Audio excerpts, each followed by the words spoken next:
That good day? Yeah, the Alright. phone. Yeah, the phone clip. Yeah, that's gonna bring it straight to the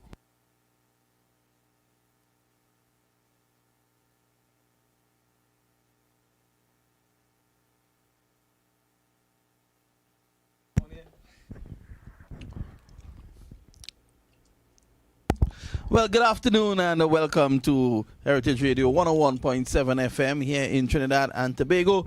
We are here for a coverage of the second Betway T20 International between the West Indies and England. The world's number one ranked team against the world's number 10th ranked team. I don't have to tell you which team is ranked number one and which is ranked 10th. But we are here. The West Indies, of course, defeating England against all odds yesterday. A crushing victory, to say the least, winning by 9 wickets that has left their fans throughout the Caribbean happy. I think they have some of the fans who would have moved away. I think they want an excuse to come back. And the team, once they continue to perform well, they will definitely do that. A wonderful performance, humbling England for 103. The West Indies responded strongly with 101, 4 for 1, winning by 9 wickets. So we are just about 4 minutes to go before we start the second T20 International. News coming from pitch side is that the West Indies have won the toss, as they did yesterday, and they've asked England to take first strike. It's a new pitch, it's a new day. As let me get the views of my fellow commentator, Visham Alana Lalman. Good afternoon, Visham. How are you? Good afternoon, Vinod. Good afternoon to all listeners. And yes, the West Indians victorious yesterday. And what a victory it was. Excellent performance by the home man, Jason Holder, and Brandon King as well. Both of them leading the way for the West Indians. Mentioning the pitch, though, word coming to hand is that a new pitch is being used, and it looks to be even flatter, as the groundsmen have ruled it quite a lot. So they are expecting a lot of runs today, something that has been uncommon of the Kensington Oval of late. So it seems as though we are expecting a very interesting contest. Well, one would expect a better pitch today, but I don't think that you should get carried away or too excited by the fact that a number of a big total could be recorded there just yet. You don't just turn up and get runs on tracks like that. Perennially, the track has been one to be slow, and with the ball not coming onto the bat. And they're hoping, they've given it excessive rolling just to improve the compaction so that the ball can come onto the bat, which of course aids stroke play. But the West Indies, I think they have done the right thing in sending England into bat, because at the end of the day, they don't know how it's going to play. So they would want to see how the English go about it. Also, with England batting first and performing so poorly yesterday, it's a mind game. So the West Indies want to send them back in again, let them bat first and play on their mind. So I think you have the teams, Visham, and we will be looking at the teams now, as the players are now just limbering up on the sidelines, waiting to come out. Well, for the Englishmen, Jason Roy, Tom Banton, they are at the top. James Vince, Moeen Ali, Captain Owen Morgan, Sam Billings, Chris Jordan, Liam Dawson, Adil Rashid, Saqib Mahmood, and a solitary change for the English, Reece Topley. He replaces Timal Mills. He's going to be playing his first game for the English T20 side since 2016 in that World T20 final against the West Indies. For the West Indians, Brandon King, Shai Hope, Nicholas Puran, Darren Bravo, Kyron Pollard, Jason Holder, Fabian Allen, Odin Smith, Romario Shepherd, Akil Hussain, and Sheldon Cottrell, an unchanged team for the West Indians. So the West Indies, unsurprisingly, going in with an unchanged team, and England bringing in Reece Topley, who would have played in that all-famous match. The players at the moment are taking the proverbial knee as the play is about to get going. The West Indies team unchanged today, and they'll be looking to continue on from yesterday. A good crowd on hand yesterday. We saw the English fans really out there enjoying themselves. So the West Indies, as young Visham had said, they are unchanged. England are bringing in Topley, and Topley comes in for Tymal Mills. We wait to see how he performs for the English. They need something to inspire them. They've just been hammered 4-0 in the Test series in Australia. Now, their white ball T20 team, which is ranked number 1 in the world, they are out there looking to battle. Jason Roy is going to take strike. He has played 55. This is his 55th innings. He scored just over 1,000 runs. And the Jamaican Sheldon Cottrell, 44 wickets in 35 matches at an average of 22 and an econ rate of 7.84, is going to pick up the attack. He's bowling from the 3W stand and excuse me, and we will be looking to get an immediate breakthrough for the West Indies team. Normally when Sheldon Cottrell plays, he gets that early wicket, and that sets the tone right for the West Indies team. Let's see, he leans forward now and he runs in from the northern end. Here's Cottrell up to the wicket now, bowls. That delivery swings back into Roy. He's able to get it just to the right of Smith at mid-on, and they're off and running. England won without loss. And what would the West Indians would also have that heightened energy in the field coming into today's game as well, and you can see that early on. Shai Hope urging on his team from behind the stumps, and good work by Odean Smith at mid-on as well. Yeah, well, yesterday a delivery that was full pitched, and it dipped, it swung in, and it castled Jason Roy. The first delivery he got again today, swinging into him, it was not a full pitch delivery, and just worked away to mid-on. So it's going to be Banton to take strike. Here's Cottrell. He's in now, both same down the leg side, flicked away for 4. So Cottrell less erring in his direction on that occasion, and that's a welcome boundary to Banton. The score now goes on to 5 without loss. Well, Cottrell has the tendency to stray down the leg side with the movement that he gets into the right-hander. This time, a poorly lined delivery and well put away by Tom Banton. And speaking about Tom Banton, I think that he has a point to prove. Well, I think all the Englishmen have a point to prove today after that performance yesterday. Here is Cottrell again. He leans forward, left arm over the wicket, bowls. This is pushed away down to cover, and there is no run. A lovely stop there by Darren Bravo, and the score remains 5 without loss. So Banton facing his first delivery and putting it away for 4. England will be looking for a much better performance than what they showed yesterday. Before spectators could have gotten to their seats, England were already 4 down.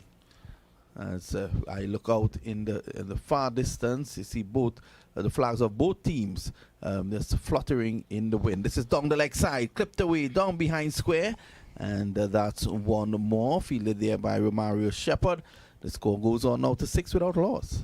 Yes, just erring in line again there, Sheldon Cottrell, and I thought that Banton missed out there, finding Romario Shepherd at deep square leg. So the West Indies will be hoping to see the back of Jason Roy. He's a very dangerous customer. Experience as well. His 55th match today. Here's Cottrell up to the wicket now. Both same outside the off stump. He drives and of course finds Darren Bravo, number 46, at cover. There is no run.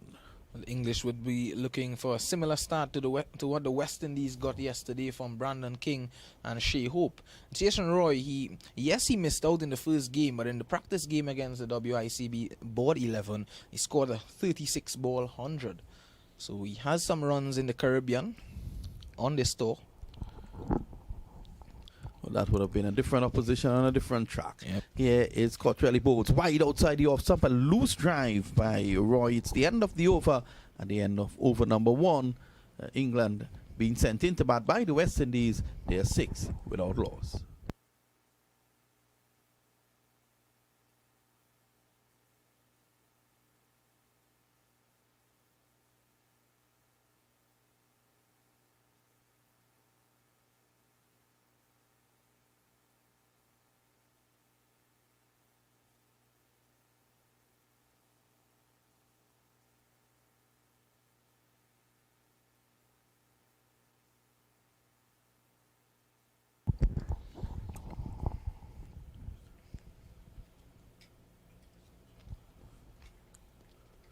Well, we're back here. Jason Holder continuing for the West Indies, and so far this is his 32nd game. He has taken 30 wickets at an average of 32 wickets at an average of 30, and he's the king of Kensington. Here he is, just outside the off stump, back of a length, and this is pushed away on the onside by Banton. The score remains 6 without loss. The King of Kensington got 4 for 7, his best ever return in T20 internationals. That was just yesterday, so he'll be really chomping at the bit to get to the English. Here he is again. He is looking to get that initial breakthrough for the West Indies. Up to the wicket, and this time he bowls. This step Banton. There's Banton going across the line, and struck way outside the off stump, trying to be cheeky there, Tom Banton. Yes, and could have easily been a wicket there for the West Indians early on again. Poor choice of shot there by Tom Banton. He should have been playing that one straight down the ground. Well, you know, that shot was dictated by the field, as the fine leg comes a bit straighter, as Holder runs away again from us. Arms pumping up to the wicket now, bowls, and this is outside the off stump, driven uppishly, and that goes down to the sweeper's position. Akil Hussain is there, and Banton gets one more. The score 7 without loss. He goes on to 6, and Jason Roy comes in to strike. And Banton just mistiming that one there, looking to drive that one over the infield, and having protection out there at deep cover. Jason Holder, luckily for Tom Banton, just dropping short, way short. So Roy, Banton taking away the initial pressure from Roy. He's going after the bowling. Here is Holder. He's in now, both to Roy, who advances and makes that into a Yorker. It's pushed away to Pollard at cover. So you can see in the early exchanges, they're trying to put Jason Holder off. It's not happening. Yes, well, he was giving Eoin Morgan some problems yesterday with that short of a good length, because he normally tends to get that ball to bounce with his steep height. So hence the option here by Jason Roy and Tom Banton. Well, he's coming down from all of 2.3 meters. Here he is again, and this one's Roy looking to play through the onside. It swung away from him and had him squared up. Took the outside edge, but along the ground, luckily for him. And the score remains 7 without loss. An impressive first over by Jason Holder. That delivery, you can see Roy looking to play through the onside. And luckily for him, he is still there. 7 without loss. The West Indies, again, will be looking for an early breakthrough. And should that early breakthrough come, it'll sense some nervous moments across the England camp. A slow delivery. And Roy fans at it through to wicketkeeper Shea Hope. It's the end of another good over. That was a very slow one, 101 Ks. And at the end of that over, England remains 7 without loss. More thoughts on Visham Lalman. Jason Holder continues to set the tone for the West Indians, and it seems as though that he has something against this English team, because back in 2019 at this very ground, he scored a double century in the test match against the English in that series. Of course, the West Indians winning that series. So it seems as though there's something with this ground and him playing against the English. Well, you know, it's a ground that Jason Holder grew up on. You know, he played all his age group cricket for Barbados at this ground. Regional cricket, regional senior cricket. He would have captained the West Indies here as well. An immediate change of bowling, though. Sheldon Cottrell, after the first over, comes off. And Akil Hussain, who has taken 8 wickets in his 14 matches, he now comes in to bowl. And he's going to bowl to Banton.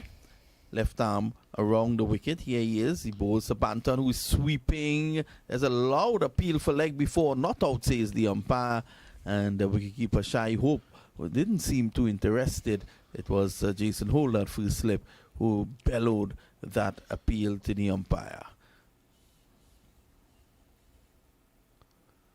So skipper Pollard not looking for any reviews.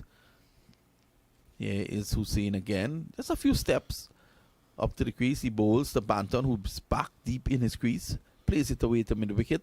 And there is no run. 7 without loss, England.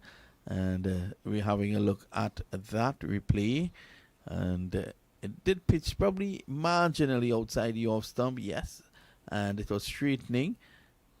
Would have gone over the stumps as well. Here is another delivery. Swept away by Banton. Into the crowd for 6. Pitched up in the arc. Banton is looking positive at the moment, and that has been swept away into the mid-wicket boundary for 6 runs. England are now 13 without loss. This is over number 3. Akil Hussain Just floating that one up there in the arc for Tom Banton and taking full advantage of it.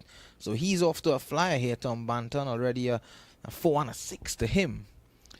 And I was just about to say Akil Hussein settling down nicely into international cricket, but shots like these can really put him out of his range. Skipper Pollard bringing Hussein in for over number 3. One thought that he would have wanted to have continued with Sheldon Cottrell, given what Cottrell did yesterday. But it's a new day, it's a new pitch, probably a new idea. Yes. 13 without loss, England in over number 3. Just to remind you, this is the second Betway T20 International. We're urging fans to rush down as the action has started. This one is on the body, played away down to a wide-ish mid-on for 1, and Banton goes on now to 13. It's 14 without loss. This time that shot forcing a change there from Akil Hussein. He was firing that one flat and into the legs of Tom Banton, cramping him for room. He was opening up the plate onto the offside, in the end having to nudge it down to mid-on. Roy taps at the crease and waits, as here is Hussein. Now he comes in and bowls to Roy, and that one makes some height. And Roy pulling out at the last moment, and it goes through to wicketkeeper Hope. The score remains 14 without loss. Just the one delivery to go in this over again from Akil Hussein, who has been very good, barring that over-pitch delivery that was swept away for 6.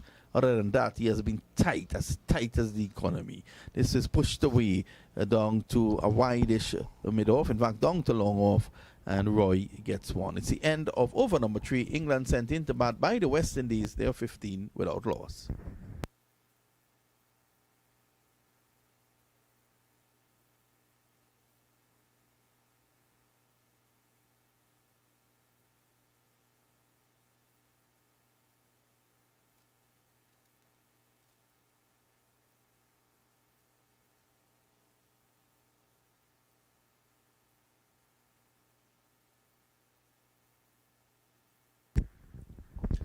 Well, we are back here, and the score 15 without loss. The West Indies winning the toss and putting England into bat. And here comes another change. Fabian Allen, 21 wickets in 30 matches at an average of 26, an econ rate of 7.16, which is not bad.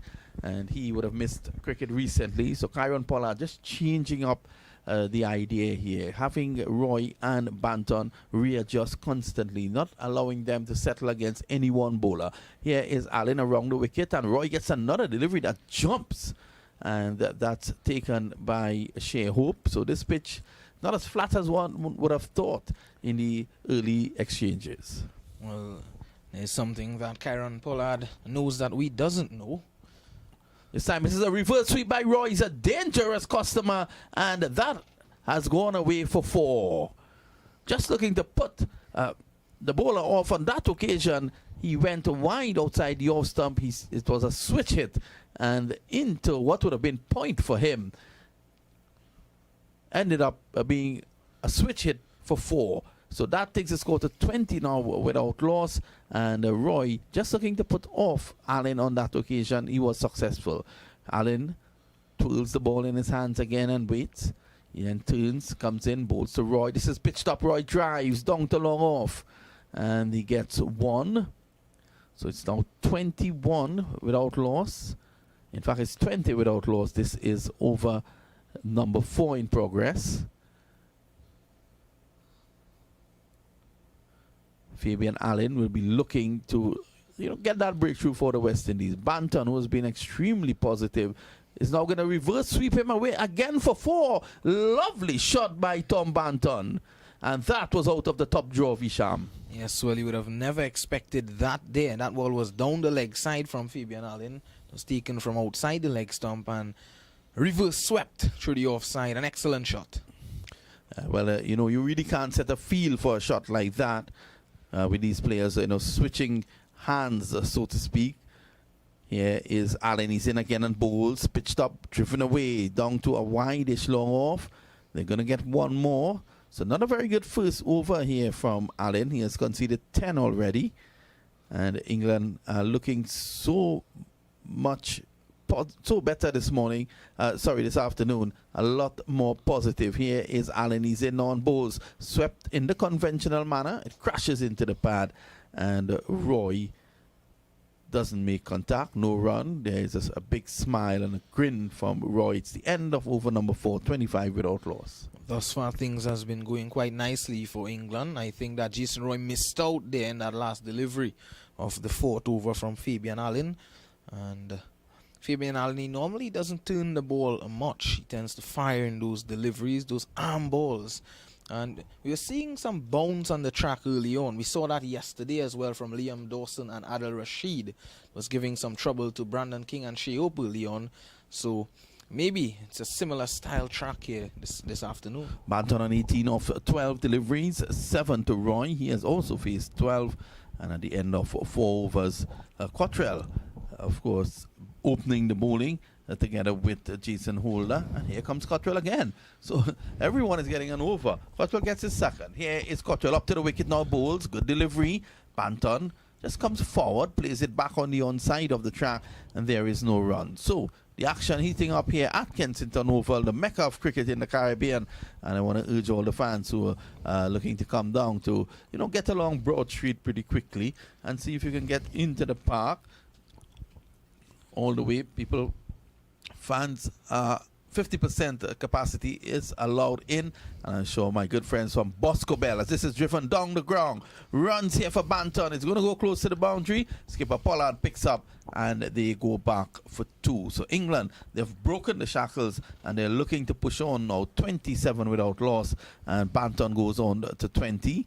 So all the fans from Bosco Bell, as far as Bosco Bell in the north, they should get down to the Oval pretty quickly. Because again, England playing the West Indies, so much history between these two sides. I know Visham has that history, and he will give us that pretty soon. Here is Cottrell, a slower delivery, driving through the offside Banton, and missing completely. It goes through to Hope. Yes, and of course, speaking about the fans, yes, I'm sure that with that win yesterday, that would have sparked new energy, reciprocated the energy, so to speak, of some of the West Indian fans. I like how you put that, fans and win. Yeah. Are you speaking cricket still?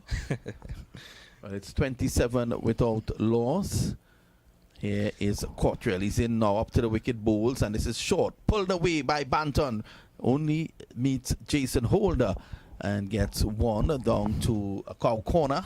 And that takes the score now to 28 without loss. Jason Holder, the local star, the king of Kensington, I like to call him.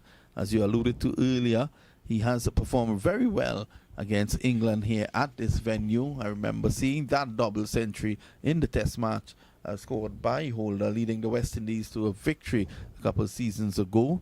Cottrell none for 9. He's in his second over. The soldier from Jamaica. Here he is. He runs in now, passes the umpire, bowls, and this is slugged away by Jason Roy into the boundary. 1 bounce for 4. Mid-on is up. It was in the slot, and Roy needed no second invitation. Down the ground for 4. It has brought out the dancers here at the Kensington Oval, and England are now 32 without loss. Yes, I thought that Sheldon Cottrell looking for too much pace on that occasion, overcompensating, and in the end paying the price. I think what was bad about that, it was in the slot, and it was just a matter of just playing cleanly through the lines, as you saw Roy did on that occasion. Here's Cottrell. He breaks into his run, passes the umpire. That's a quick delivery. It hits him on the helmet, it seems. Cottrell is appealing. The umpire said not out. And we must see the replay on this one. That was a pretty quick delivery there, Visham Lalman. Yes, it pitched and took off. Roy knew nothing about that. And immediately the physio has to come out. Well, the new protocols with the concussion and so forth. He has to come and ask Roy where he is, what's his name, what's his favorite food, and these sort of things. I think the only thing he would not ask him is how many he would make today. Roy, though, seems to be okay, and they're looking at the helmet just to ensure that it's in perfect order before he gets to put it back on. Roy seems to be okay, though.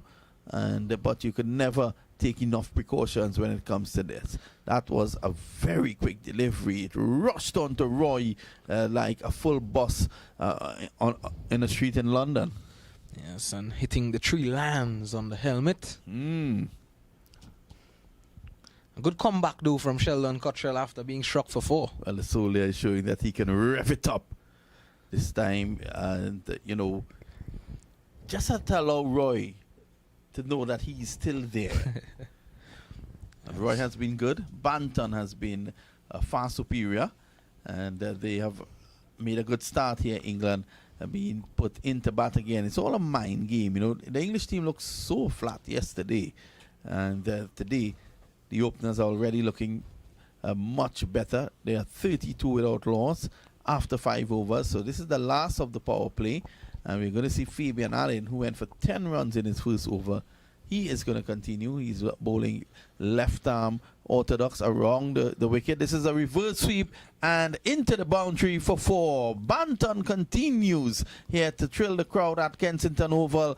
Again, a delivery that would have been turning away from him as a right-hander. He switched, and it then became a delivery on his leg side, and he was able to just scoop it over the infield and into the boundary for 4. Pretty cheeky, pretty successful. 36 without loss, England. They're really showing up here now at the Oval. And it's going to be Allen to continue. He'll be looking to peg him back. Here he is, Allen. He's in, bowls to Banton. He's down the track, and he's out caught and ball. Chipping down the track, he returned that ball straight into the hands of the young man, Allen. He's one of the best fielders in the world. He's not going to drop that. And England, they've lost their first wicket as Allen has struck for the West Indies. Tom Banton caught and bowled for 25 of 18. Unlucky there, Tom Banton. Either side of Fabian Allen, that could have been 4. It was struck hard. But good work by Fabian Allen, getting the breakthrough for the West Indians in a key position, putting the West Indians in a good position here now. Well, Banton was advancing down the track, and that delivery actually struck very low on the bat, and it went back into the safe hands of the young man, Fabian Allen. It's probably a good time to pay some bill.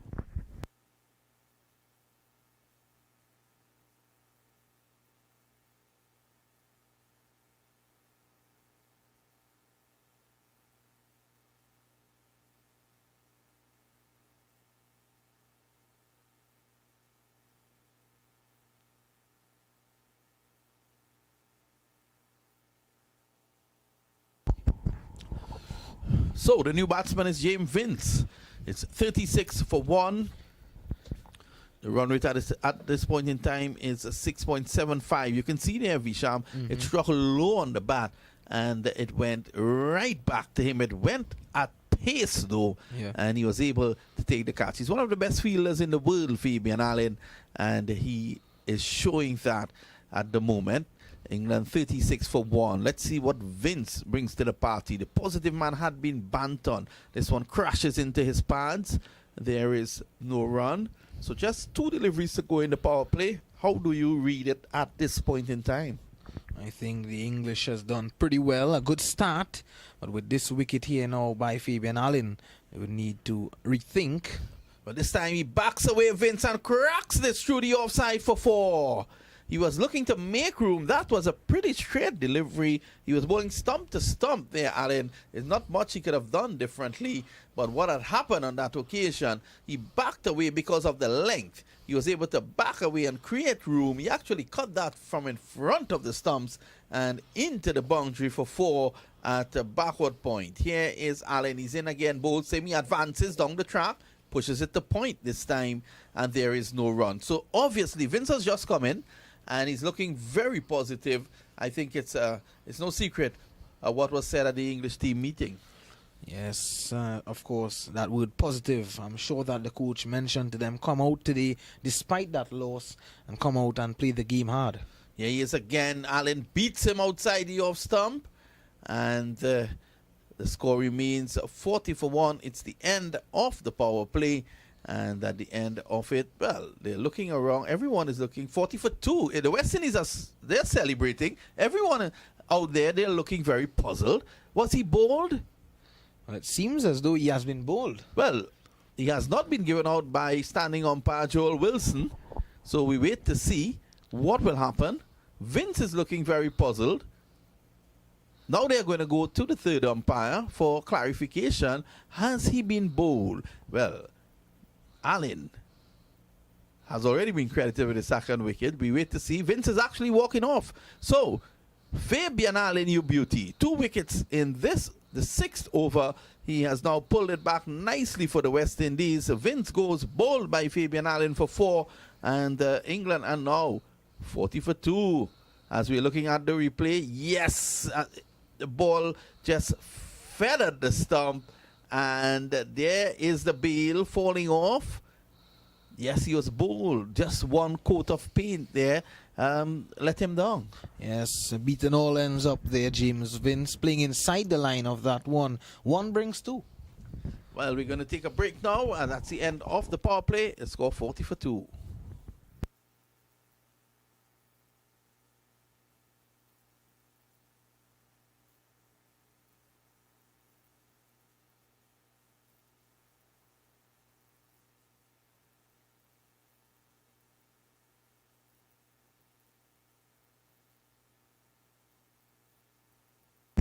Well, Moeen Ali comes in now. Yesterday, Moeen Ali failed to trouble the scorers. He's in now 41 innings, 529 runs, an average of 18. Nothing to really write home about.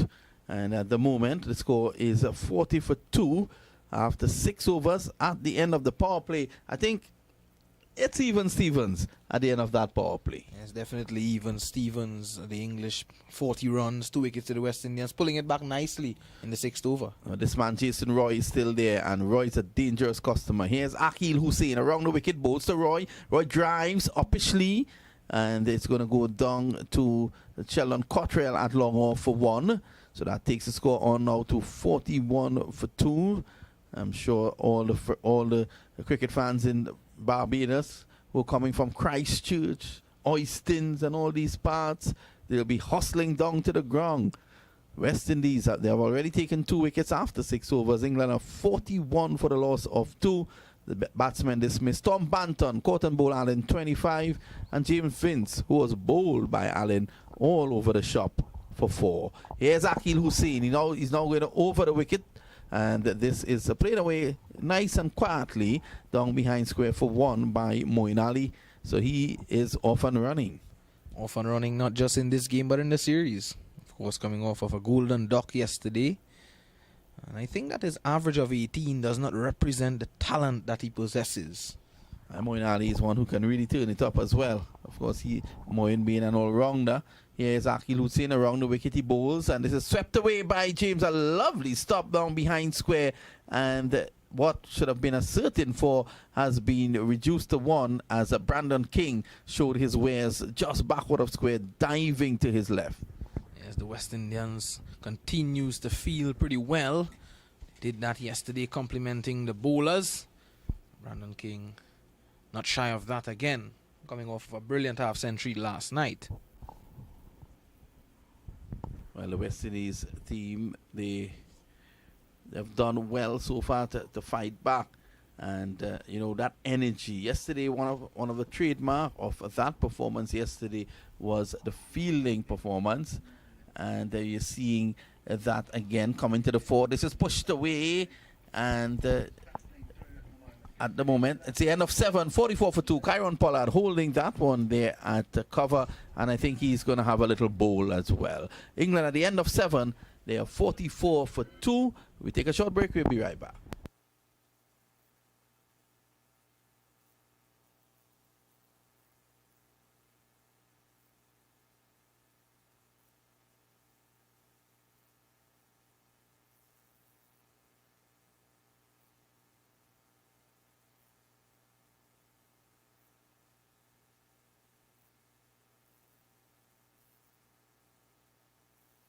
So the bowling figures so far: Sheldon Cottrell 2 overs, none for 13. Jason Holder just a 1 over for 1, and 2 wickets for 18 from the left arm orthodox spinner Fabian Allen. Kyron Pollard 95 matches, 38 wickets. He now comes into bowl. Hussein none for 12 of 2 as well.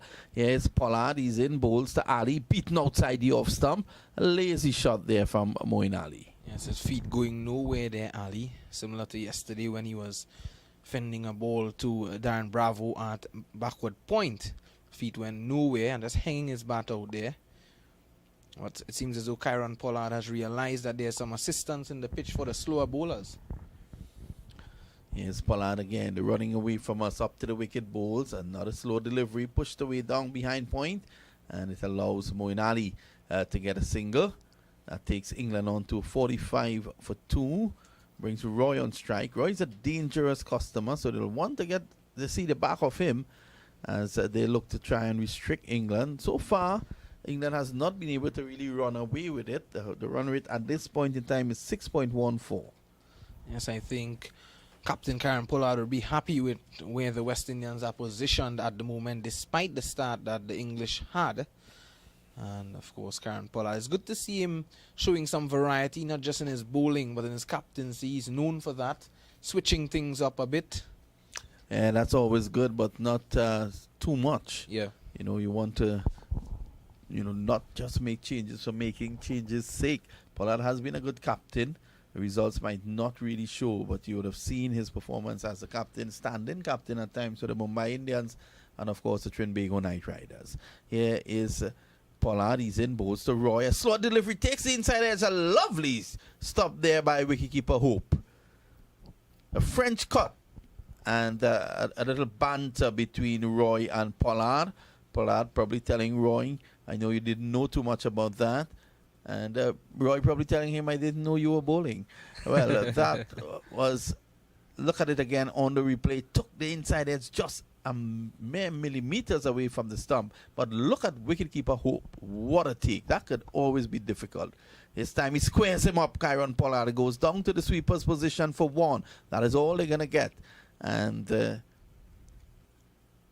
that takes the score now to 46 for 2. This is over number 8. The England dugout looking pretty relaxed today.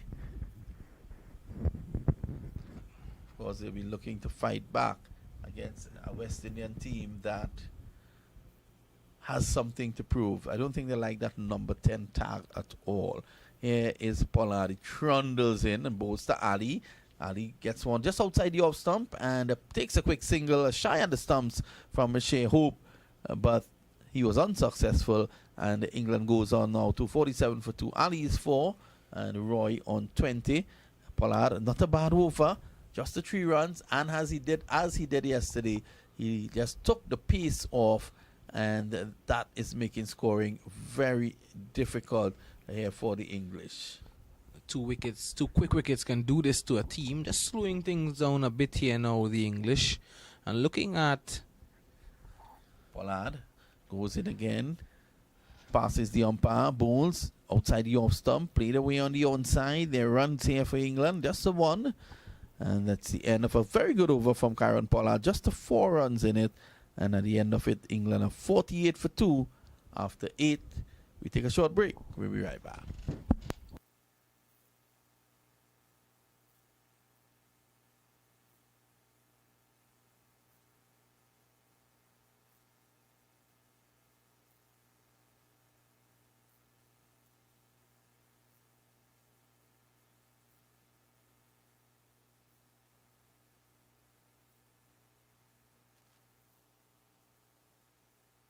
Welcome back to our live coverage of this, the second Betway T20 series match.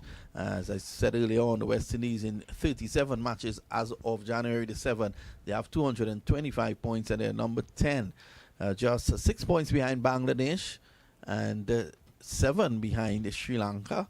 So they'll be looking to, at least get into the top 8. It's too late for this World Cup now. They have to go through the playoff. This delivery from Allen is worked away down to long on for 1. Pollard himself is there. He places himself at a long on or long off. And, well, normally he goes to long on and Jason Holder goes to long off. And that is because of their tremendous height. 49 for 2. This is the 9th over. Allen 2 for 19. And he is in his 3rd. He's going to bowl to Moeen Ali now. The West Indies will have to go through a playoff phase at this year's World Cup in Australia, the T20 World Cup, and they start against Scotland. Here is Allen. He bowls to Ali. He's down the track. He has gone airborne with this. Does it have the legs? In fact, he has been dropped by Darren Bravo. It's the first big error since yesterday, since the start of the series. Darren Bravo seems to have totally lost that. That catch should have been taken, and Ali lives to fight another day. He went down the track, he scooped it in the air. Bravo seemed to have picked it up very late, and he just couldn't complete the catch. They go back for 2. That takes England on to 51 for 2.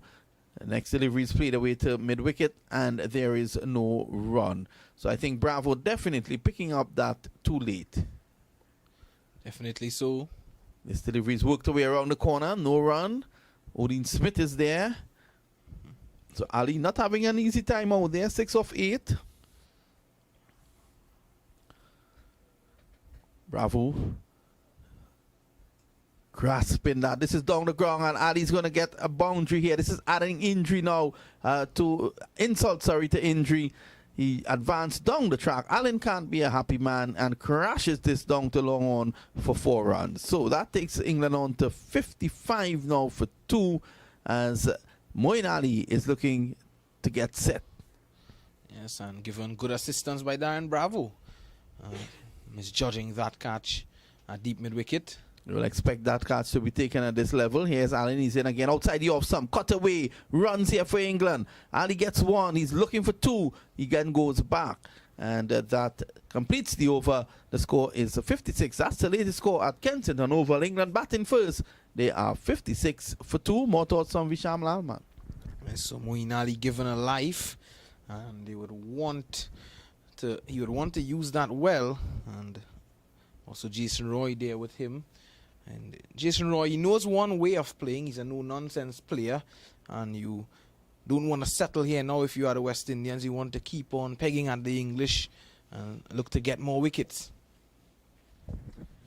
Yeah, well, one could have been taken in that over. Allen will consider himself unlucky. He has gotten the 2 to fall so far, with Banton for 25 and Vince for 4. And he could have added to that. Here's Pollard. Had a good first over. He continues up to the wicket now. Bowls to Ali, and that's a wide. That was a very wide. Might have slipped out of Pollard's hands. And that takes the score along now to 57 for 2. Ali getting a life in the last over of the bowling of Allen. Darren Bravo down a deep mid-wicket, just flooring the catch. Here's Pollard again. He's into the wicket now. Bowls, and a big swing and a miss from Moeen Ali. Straight through to wicketkeeper Hope, and there is no run. An off cutter there from Kieron Pollard, rolling his fingers down the side of that delivery. And Moeen Ali threw the shot too early. So Ali has indicated here that he is ready to go. He has faced 11 deliveries for his 11. He's going to play his shots. Here's Pollard.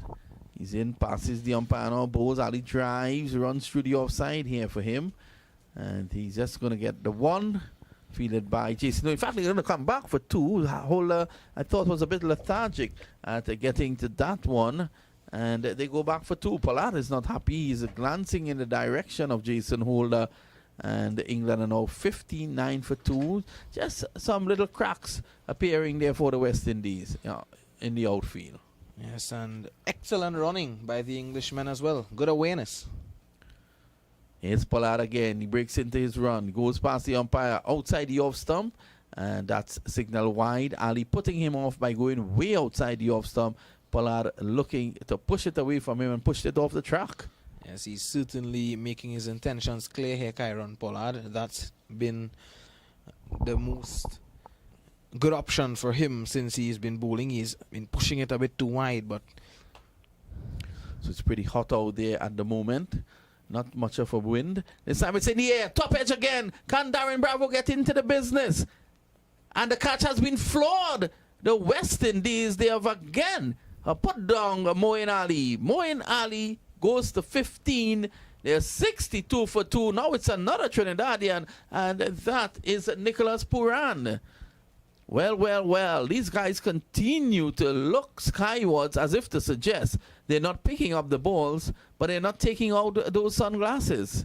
That catch should have been taken, Visham Lalman. I would have taken that with my hands tied behind my back. Well, I'm not sure about that, but it certainly should have been taken there by Nicholas Puran. He got to it, and in the end, he spilled it. Well, 62 for 2, 15 to Ali. He's living a charmed life. Here's Pollard in the game again. He drives through the offside, looking again to get 2, but this time Hula cuts the angle, and they take just 1. 63 for 2. And the Chiron Pollard is checking in Moeen Ali's pocket for the lime or the garlic or whatever you call it to see where did he get all that luck from. Look at Puran. He looked at it, he reached, he did all the hard work, and then dropped the catch. Yes, and what is normally asked of the West Indians is consistency. And they can't seem to be consistent in the fielding department and continue the good work that they have done yet from yesterday. But this is there's a difference between mediocre teams and good teams, and the West Indies will want to be a good team, and they need consistency. At the moment, Roy comes into strike. One had forgotten that Roy was still out there.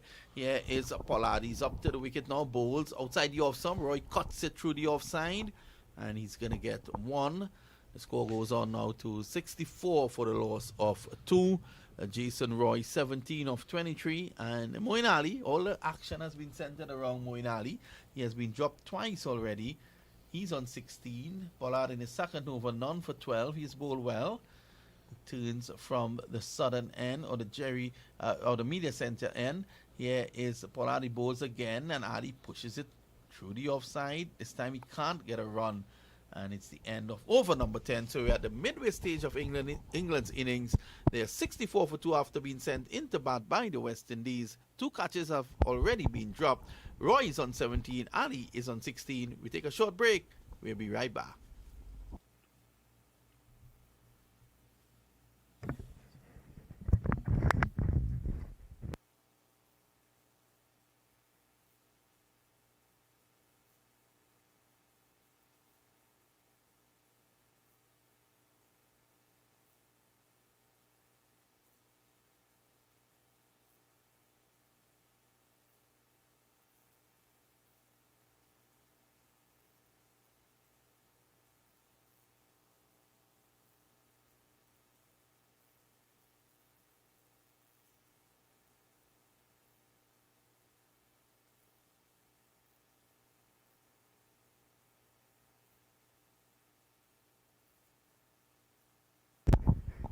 So at the halfway stage, I think England will really be thinking that the stars are lining up in their favor. Yesterday, we saw what happened. It was all against them. But today, I think things are looking to work out well for them. They've so far dropped 2 catches, the West Indies, and they'll be looking to, push on, get back in the game. Pollard is not happy. You can see his body language out there. He's not happy with the efforts, Visham, that he has seen so far. Well, I think the West Indians have been put off by the positivity and good intent that has been shown by the English batsmen this afternoon in comparison to what we saw yesterday from them. Well, across in South Africa, they completed a whitewash of India today, defeating them in their final match by just 4 runs. Yes, and the man that has retired from Test cricket, Quinton de Kock, he struck an exceptional century for the South Africans, leading the way for them as well. And someone who continues to impress me from the South African team, Rassie van der Dussen. He scored a century in the first game and he struck a half century in the third game as well. So right back here at Kensington Oval, Jason Roy is 17 not out of 23, Tom Banton 25, Vince 4, and of course our good friend Moeen Ali is still battling out there, and he's on 16. Sheldon Cottrell, 2 overs, none for 13. Holder, 1 over for 1. Hussein, 2 overs, none for 12. Pollard, he has also bowled well. His 2 overs, just 12 runs. And Fabian Allen, he's bowled his 3 overs for 25. So Barbados they're really enjoying this match in Barbados. And a number of English fans have shown up for this game as well. And it's going to be Allen to continue bowling. He's going to bowl out. His 3 overs, not 2 for 26. Must be thinking that he's very unlucky after seeing what has transpired. England looking to build a good foundation now outside the off stump. Cut away, runs here for Roy. I think all of 4 for him. He played that very late and was able to get it away from the backward point fielder and into the boundary for 4. Welcome, boundary. Yes, a nice shot there from Jason Roy, waiting on that one and guiding it nicely. And you can't really see a better cut shot than that. Yeah, it's a very nice shot indeed. It was able to split the backward point and the fielder to squarish cover and into the boundary for 4. Here he's again back, punches it to cover. And sorry, to point, there is no run. 68 for 2. Fabian Allen, 2 for 30. Has bowled much better than those figures suggest.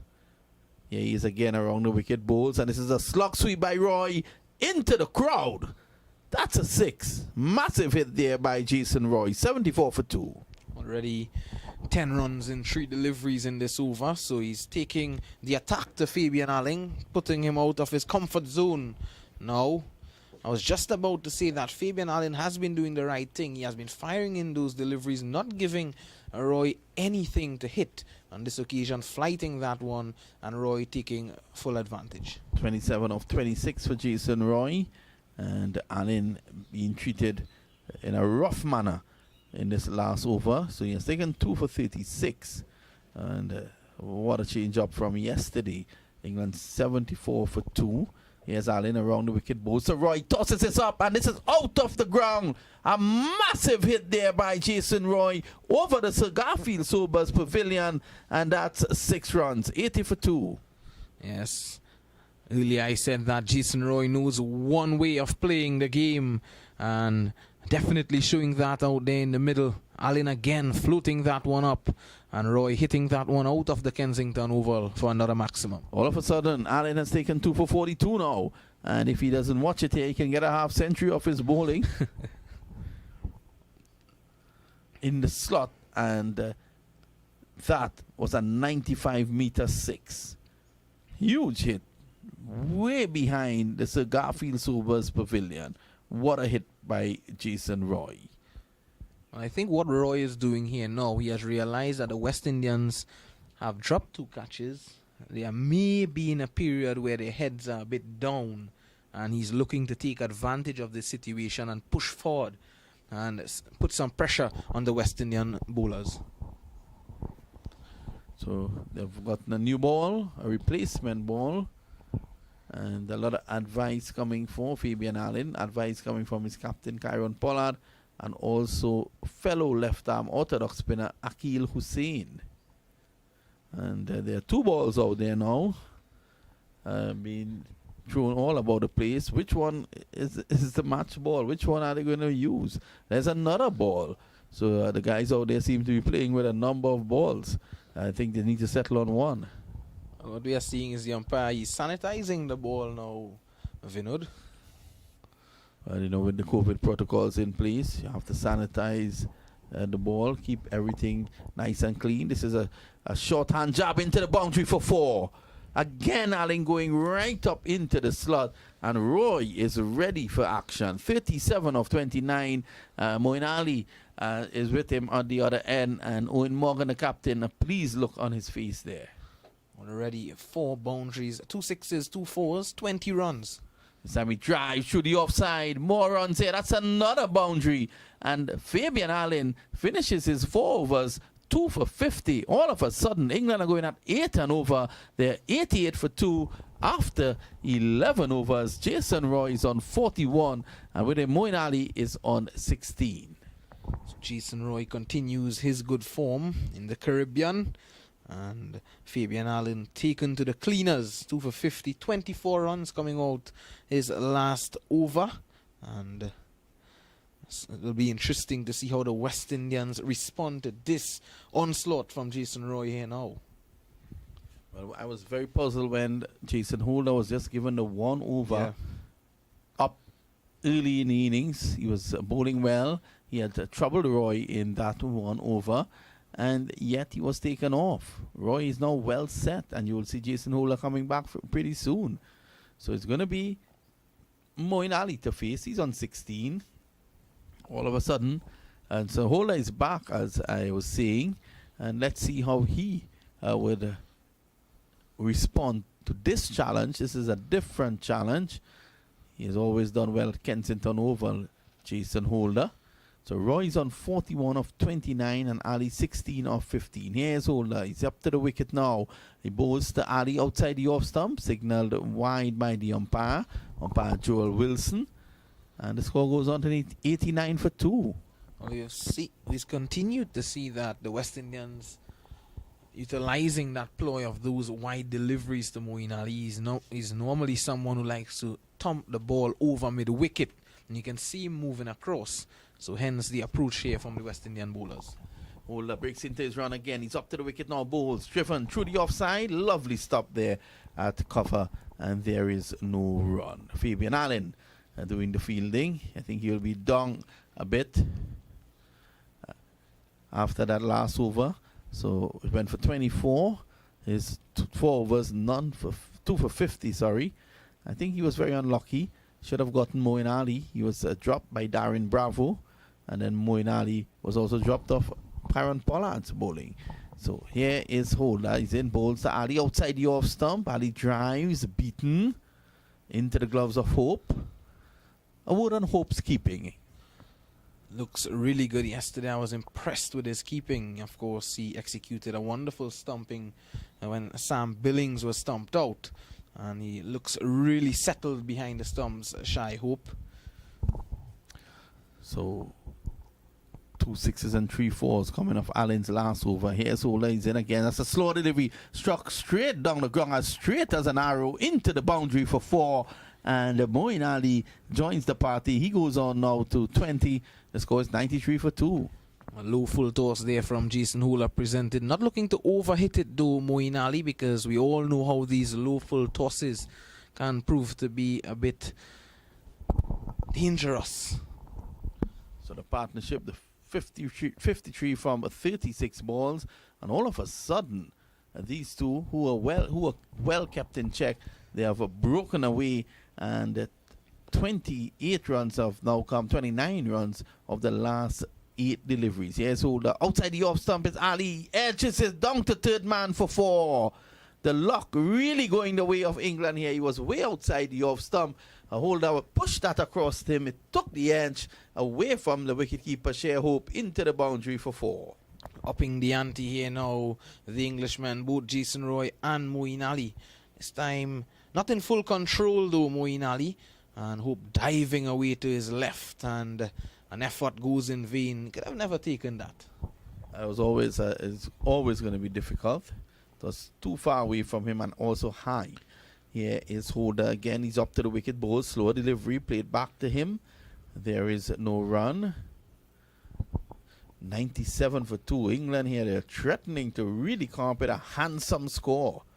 And at the end of the 10th over, their run rate was 6.4 runs per over. Now it's 8.2. So that has gone up quite a lot. And only 11 deliveries. West Indies need to break this partnership. Here is Holder. Up to the wicket again. He bowls. Slow delivery. Ali can't do much about that. Straight Allen at cover. And there is no run. At the end of 12, the score 97 for 2. England batting first.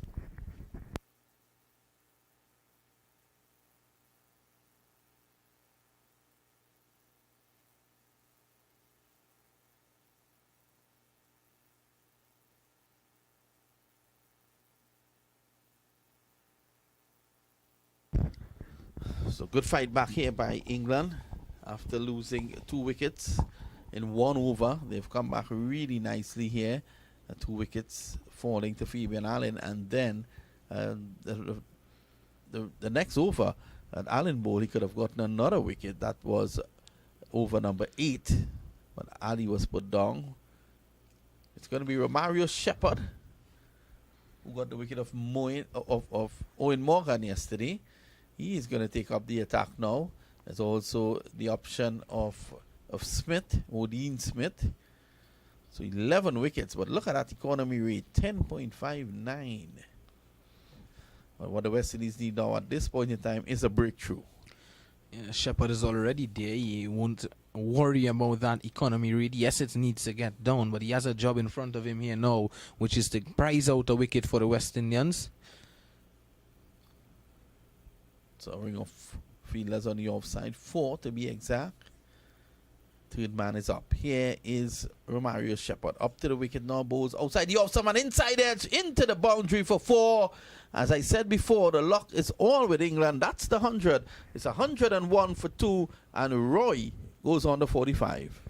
Well, the last couple of games that Romario Shepherd has played, his first delivery that he's bowled was either wide or 4. This time again, 4 hit by Jason Roy. Well, that was a wide that resulted in a 4. That went outside the guideline. Now, the line is just there as a guide. It's all up to the umpire to signal wide.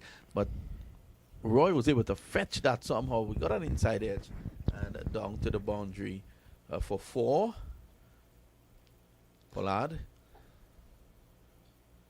hoping to get that breakthrough. Here is Shepherd again. Well pitched up. Struck down the ground. Into the hands of Kyron Pollard. So the skipper gets the wicket. He takes the catch from Romario Shepherd. As I said before, they needed a breakthrough. Look at him. He has done it for the West Indies. They're 101 for 3, and he has gotten rid of the very dangerous Jason Roy. Now, that was in the slot to hit. Pollard was down at long on. He watched that. He waited, and it landed straight into his hands. And Jason Roy departs for 45 of 31 deliveries. Just as he started to excel, he lost the wicket, and it's 101 for 3. A wicket at a crucial stage for the West Indians. Romario Shepherd executing a well-bowled slower ball, back of the arm slower ball there. The bat face closing on Jason Roy, and that was struck straight to Kyron Pollard at long on. It was as though that he was organizing himself for that catch. You could have seen him wiping his face before he took that catch there. In the end, executing a wonderful catch. That's normally his position. Yeah, normally he goes down there after the first few overs, and he takes the catch. We've seen some poor fielding by the West Indies today, but skipper Pollard is one of those who will not drop a catch like that. He is he's really a brilliant outfielder. That being a slow delivery, it came off the back of the hand of Shepherd. It was wide, so Roy had to fetch it, and hence he lost power. And that went straight into the bucket hands of skipper Kyron Pollard. 101 for 3, and Shepherd is now going to bowl to wicketkeeper Sam Billings. Here is Shepherd. He's into Billings. That's a good delivery. Just on and about the off stump. And he's forward in a approved manner. Plays it away just backward of point. And there is no run. The sun about to set here in Barbados. It's 101 for 3. Yes, 45 to Jason Roy. Tom Banton 25. James Vince 4. And Moeen Ali, he's there on 24 of 21 deliveries. 2 lives given to him in that. And Sam Billings, of course, just coming to the crease, no yet to score. Yeah, Shepherd is in the Billings. Billings gets one just on and about the off stump. He's across, plays it back to the bowler Shepherd. Billings is probably looking to feel a few onto the bat. Yes, and Shepherd running in hard now. Of course, his tail will be up. Sam Billings knows all about pace and bounce, coming from Australia straight to the Caribbean, of course, from the Big Bash to the Ashes and then to the Caribbean.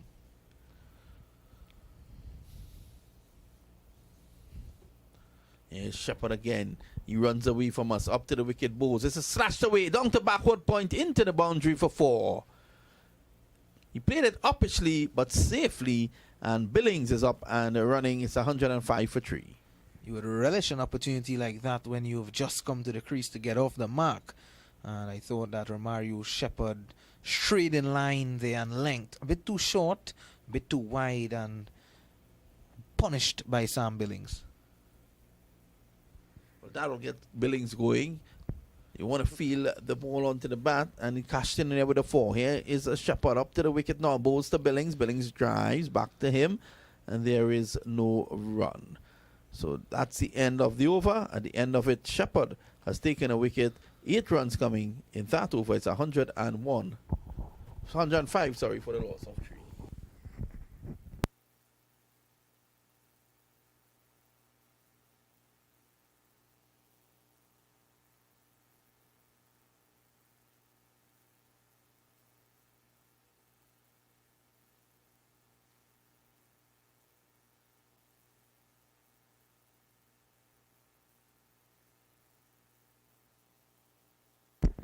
I want to say good afternoon to a good friend of mine, John Chady.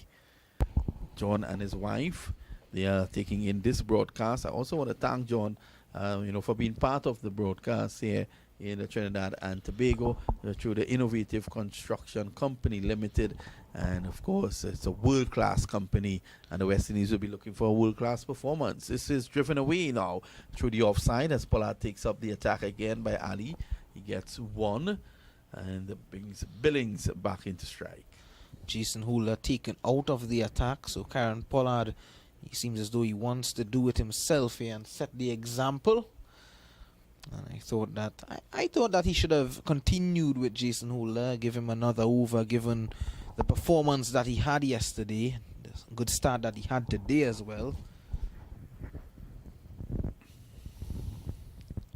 Here's Pollard. He's up to the wicket now on bowls, and this is played back on the onside. No run. So this is good bowling from Kieron Pollard. What he's doing here is that he's taking the pace off. That last delivery was 108 Ks. And the skipper, with all the experience in the world, this is his 96th international T20 game. So that's a load of experience there. He's building a young team to go to a next World Cup. Of course, the World Cup played last year in November in Dubai, and the West Indies failing to qualify for the knockout stages. Down the leg side, signal wide by umpire Joel Wilson. And now there's another opportunity within a year. And Pollard and his team will be going down to Australia. They have to play a qualification stage to get into the second round, which I think may well work good for them. It'll give them the opportunity to play some cricket. I mean, they're expected to get into the big draw. Pollard bowls again. It takes the inside edge. It goes down to a short mid wicket, and they're able to get a single. Billings is on 4. Ali 25. The score is 108 for 3. This is over number 14 in progress. Just to remind you that the West Indies won the toss and asked England to bat. The similar thing they did on yesterday when the West Indies recorded a 9-wicket victory. Here is Ali. Taps at the crease and waits on the Pollard. He runs away from us now. Big Kieron Pollard up to the wicket, bowls, and that's a slow delivery. Ali picked it up beautifully and has dispatched it into the Greenwich and Haynes stand for 6. Yes, in typical Moeen Ali style, waiting on that one from Kieron Pollard, rolling his wrist on that one, and Ali had enough time to realize where he wanted to put it, and only one spot that was in the stands. Well, it was as if Ali was expecting the slow delivery, and he just waited on it and cracked it away for 6. He goes to 31. It's 114 for 3. Let's see how Pollard responds. Here he is, the big man, up to the wicket now. Both Ali outside the off stump. This is a cutaway, and he is out. Is he? Down to, yes, quarter short third man, and Kieron Pollard gets the final laugh as he is able to send Ali back. Another pitch stop delivery. Ali scooping it down to short third man. Yesterday he got a pitch stop delivery and he scooped it to backward point. Today it's down to short third man where Sheldon the Soldier Cottrell is stationed, and he took the catch. The umpires are conferring just to clear up any misconception. And let's see. Normally when they confer, they go upstairs, and this is what they're doing now. 114. The scoreboard is saying for 4. The West Indians are celebrating. They have now decided to go back to their fielding positions, and we wait to see. And we're waiting on the replay. Ali on 31 got a full delivery from Pollard outside the off stump, and it was angled across him. He then, well, he scooped it. So I think that Pollard could be in business because that, from the replays, it is showing that the ball landed just before Ali and it took the bat and flew in the air. I think that's out. So you are more than likely going to see the signal coming from the third umpire that Ali has done enough to get himself out at 31 of 24 deliveries. It's now England 114 for 4. We wait for the official decision, but from what we can see here, don't be surprised you see out, and you're seeing it there now. So Moeen Ali goes 114 for 4. So the two guys who were making the runs, who had the going and had England, the momentum going for England, and that's Jason Roy and Moeen Ali. They are dismissed within 2 overs of each other, and it's now 114 for 4 with skipper Morgan coming in there. He's smiling and walking in. He's enjoying his cricket, Owen Morgan. Well, he seems to be enjoying his cricket, and of course, with a platform like this set, I think it's a perfect situation for Owen Morgan to come in and operate. But a good breakthrough by the captain, Kyron Pollard, and I said earlier that he seems to know something that we don't, and taking off Jason Hull out of the attack and bringing himself in, proving to be quite beneficial here for the West Indians.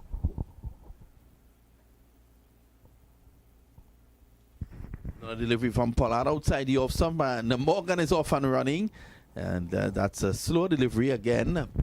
Morgan just playing it to short third man, so it's 115 for 4, and that's the latest score at Kensington Oval.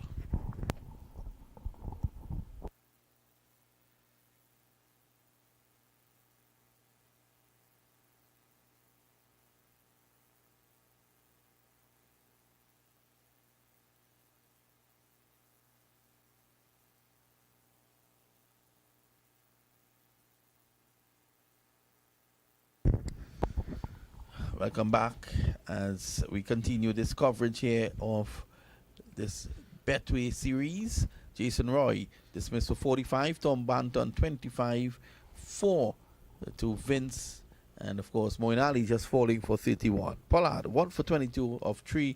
The captain has been absolutely brilliant with the ball. Ali was earlier put down off his bowling, and then he was able to exact revenge by getting him out. Caught by Sheldon Cottrell. It's going to be Owen Morgan who's going to take the strike now, and he is going to face from Akil Hussain, the left arm orthodox spinner. He gives himself room, crashes it through the offside, but Darren Bravo is there to intercept, and there is no run. Different rule here now for Akil Hussain, bowling in the depth. You can see in the depth. Yeah, I see the former India. This time he's in again. He bowls Hussain. This is punched away by Morgan down to long off for 1. Pollard is there. It's 116 for 4. I see the former Indian leg spinner Laxman Shivaramakrishnan. He's asking commentators to stop saying that overs and call it end overs. He said these days with COVID-19 around, you're hearing too much talk about that. So Laxman Shivaramakrishnan is saying call it end overs. I don't know. I can't stop Mr. Lalman from saying death overs. Here is Akil Hussain. Around the wicket now, he bowls and looking to sweep it. It takes a top edge, and the soldier is in action again. Sheldon Cottrell takes the catch. The West Indies, they have struck again, and Akil Hussain is making a signal there to Billings as if to suggest, I've just eaten you up. Is it that he's saying there, Lalman? It's 115 for 5. Well, there's normally a saying going around in the Caribbean now. It's been around for a while. And when you're meeting an opposition like this of such stature, you're going to it saying that they are food. So that's his food. Billing is his food. Sam Billings leaves for 5 of 7, and England are 116 for 5. If the West Indies can tighten the screws here now, they could restrict England to what could be manageable. And in comes yesterday's top scorer, Chris Jordan, with 2 massive gold chains around his neck. One hopes that he doesn't get off balanced while batting. That must carry a hefty weight there, Lalman. Yes, definitely so. And what the English team would want is a hefty score from Chris Jordan. Yes, the skipper is there. So the West Indies striking back. Any relation to Roddy Lalman? Not that I know of. Or Alana Lalman? Not that I know of. It's 116 for 5. Young Petrina Mahabir is having a fit in the studios here. I think she's enjoying the West Indies performance. Here is Hussein. He's in now on bowls, and this is played away by Morgan. Down to long on. And that's one. Mr. Lalman quickly looks at his phone. And the previous ball, a top edge, taken down just behind square by Sheldon Salute Cottrell. That's the man. Yes, but that time he was not saluting. It was Akhil Hussain doing the celebration and getting some extra bounce from the wicket there, Akhil Hussain. So it's going to be Chris Jordan, 324 runs in 41 matches. And he is taking strike now from Akhil Hussain. Here is Akhil Hussain, the man from Lavanty in Trinidad. This is worked away around the corner. Sheldon Cottrell, the ball seems to be following him. He makes the stop, and Jordan is off and running. He's played 41 internationals, loads of experience. Has played right here in Trinidad and Tobago with the Trinbago Knight Riders, and he has been a globe trotter playing T20 cricket. And I've seen the list in the IPL as well, with all of the players whose base price is 2 crore. Chris Jordan, he's on that list. Mm-hmm. And he'd want to show some good form here now and maybe see if he can be picked up in the IPL draft. Well, that is where the money is. 5 wickets are down for 118 after 15 overs, so 5 overs to go.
So it's now. Thanks for staying with us. It's now 125 for 5. Kyron Pollard in over number 16. Here he is. He bowls again to Jordan. Jordan works his way down to long on. Runs here for him. In fact, just 1. And that takes the score along to 126 for 5. 2 deliveries to go in this over. Over number 16. Pollard, 1 for 30. He's bowled well, Kyron Pollard. Yes, he's done well. 1 for 33.4 overs. And he has picked the crucial wicket as well of Moeen Ali, who was set. Morgan taps at the crease and waits on Pollard. Morgan could go big as well, and Pollard knows that. Here he is. He bowls him across him, cut away down to the sweeper's position, and that's just 1. So you'll want to end strongly here, Kyron Pollard. It's 127 for 5. Morgan is on 9. Jordan is on 3. And they're looking here to these two to stay there. Look to push it up at the current rate of 8. They can get up to 160, which could be a good score here on this track. If they can go at 10, they'll end up on 169. Let's see. Kyron Pollard will not want that. He will have other ideas. Here he is. He's into Jordan. Jordan is back. Works it away. Down behind square. They take 1. That's all they're going to get as Brandon King fields and returns. It's 128 for 5. That's the end of over number 16. And 10 runs coming in the last Pollard over. A word on Pollard's spell. Excellent spell there from the captain. Of course, he has a lot to do on the field, being the captain of the West Indies team. And picking a wicket and just conceding just above 30 runs. You wouldn't ask for more than that from him with the ball. Yeah, Pollard really coming to the party. Of course, Moeen Ali was the wicket that fell to him. He could have gotten him earlier. His figures could have been even better. Akil Hussain should be the man continuing. We haven't seen Odin Smith. Yeah. One is wondering if he picked up a slight niggle yesterday in bowling at 1 over for 4 runs. You bowled 1 over for 4 runs in a T20 match. You think you're good with your skipper. Yes, and Odin Smith, if he doesn't get a bowl, you'd hope that he get a chance with the bat. But the West Indians would hope that it doesn't get to him when they do battle with the bat later on. And if it gets to him, he could be in for some serious entertainment. Here's Shepherd again. 1 over 1 for 8. Goes in around the wicket, bowls, and that's a good delivery outside the off stump. So going around the wicket and pushing it wide. It's all about angles and changing it up. True to hope, no run there. 128 for 5. Crotwell still has 2 overs to go, as well as Holder. Hussain has 1. Pollard has bowled out 1 for 32. Allen 2 for 50. He has also bowled out. Shepherd is in his second over. So a lot of bowling options there for the West Indies team. And at the moment, we're seeing again a delivery outside the leg stump, clipped away for 4. Around the wicket, he was attacking the stumps. And look at Jordan getting way across his stumps. He exposed all 3 of them, and that was flicked away. Had he missed that, it would have been curtains for him there, Vishal. Yes, but good awareness from Chris Jordan. An excellently executed shot there by him. Realizing what Romario Shepherd is trying to do, switching things up a bit, it seems as though that he premeditated that delivery from him and putting it away nicely. Shepherd is going to try again. He's running away. Up to the wicket now. Bowls outside the off stump. Cracked away. Down the ground. Does it has the leg? No. 1 bounce to Holder. Pollard nearly crashes into him. He had to duck as Holder fired in the return. They go back for 2.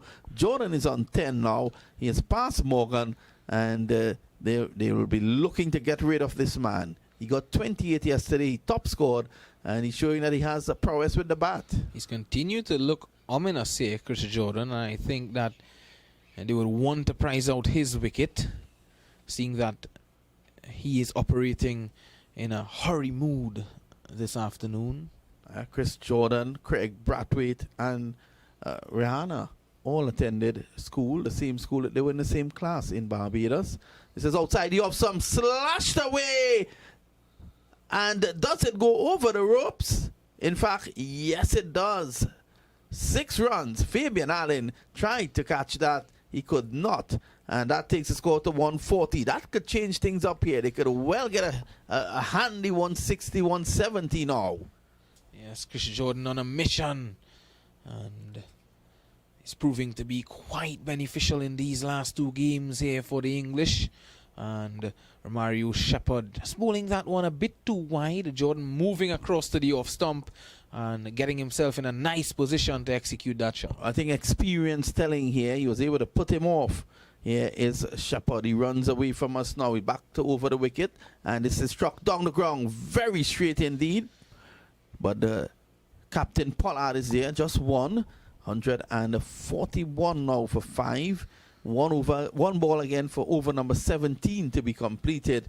And just a few deliveries ago, Fabian Allen tried to take a blinder, and no way he could have completed that one, and it crashed into the boundary for 6.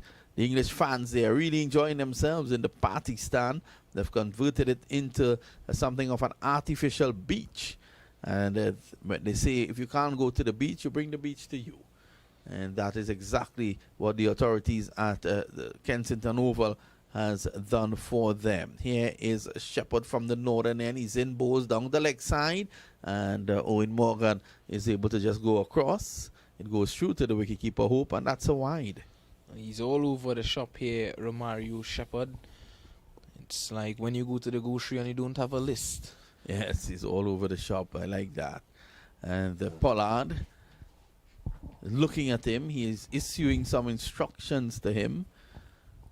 It can't be easy for the young man, but it's all a learning curve, and he would be a better bowler for it at the end of this. Here he is. That's short, and a tennis-like shot played by Morgan into the boundary for 4 at a wide-ish long off. It's the end of an over by Shepherd that he would love to forget. 26 runs coming off it at the end of 17. England 146 for 5, an excellent over, 18 runs coming from it. We take a short break. We'll be right back.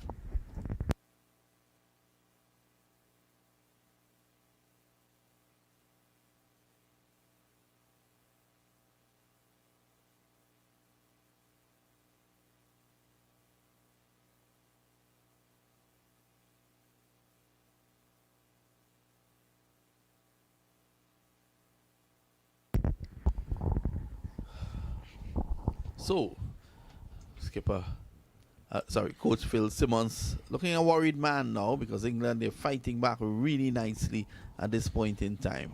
The match has swung from one side to the next. Holder has 2 overs to complete his spell, so he's going to bowl over number 18 and probably over number 20. At the moment, it's 146 for 5, and Jordan is taking strike. He's on 17. He has really ignited the back end of the England innings. Here's Holder up to the wicket now. Bowls to Jordan. Jordan pulls this away down to square leg. He's going to get 1. There's a fielder station on the boundary. So he comes off strike. That's Puran. 18 to Jordan. 13 to Morgan. Jordan has come to the crease and he has met Owen Morgan there. And since then he has surpassed him in a very quick fashion. And he would have thought that he missed out in that last delivery there with a slower delivery. He had enough time to see where he would have wanted to put it. And in the end, finding the lone man out there, Nicholas Puran. Yeah, he was able to pick him out. Holder bends forward and runs in. Very rhythmic approach. Here he is up to the wicket now. He bowls to Morgan outside the off stump. And Morgan was looking to pull that behind square. It goes through to Hope. And there is no run. A big grin adorns the face of Morgan. He's normally someone who likes to smile a lot, Owen Morgan. He keeps a calm head in these situations. Here's Holder again. Up to the wicket, bowls him. That's a lovely delivery. Full pitched, full and wide. And Morgan can't do anything about that. Through to Hope. And there is no run. And there's Morgan moving down the wicket, moving down and across as well, and Holder adjusting really well. And in the end, Morgan not being able to make contact. And all this Holders bowl 2.3, none for 11. Brilliant again today. Slow delivery down the ground. Can it go over the ropes? In fact, it goes into the hands of the fielder running in there, Brandon King. And Jason Holder strikes for the West Indies. It's now 147 for 6. Owen Morgan goes for 13. And Holder picks his first wicket in over number 18. Important breakthrough here again for the West Indians. Owen Morgan relishes these situations. He likes to take on the game. And in the end, a slower delivery from Jason Holder, not being able to put it away. And Brandon King accepting a simple catch down there at long on. So Morgan leaves for 13. And that's a very crucial breakthrough there by Jason Holder. Because Morgan could be very dangerous in situations like this, as you would have said. And Dawson is the new man coming in. And Jordan is still there. They'll want to see the back of Jordan, because still with 2 overs and a bit to go, Jordan can do some damage. Yes, most definitely. And he would want to continue to do what he has been doing from yesterday into today. And he has been doing that already. But the man coming to the crease, Liam Dawson, who's playing his first game for England. Well, his second game in this series. And yesterday would have been his first since 2017.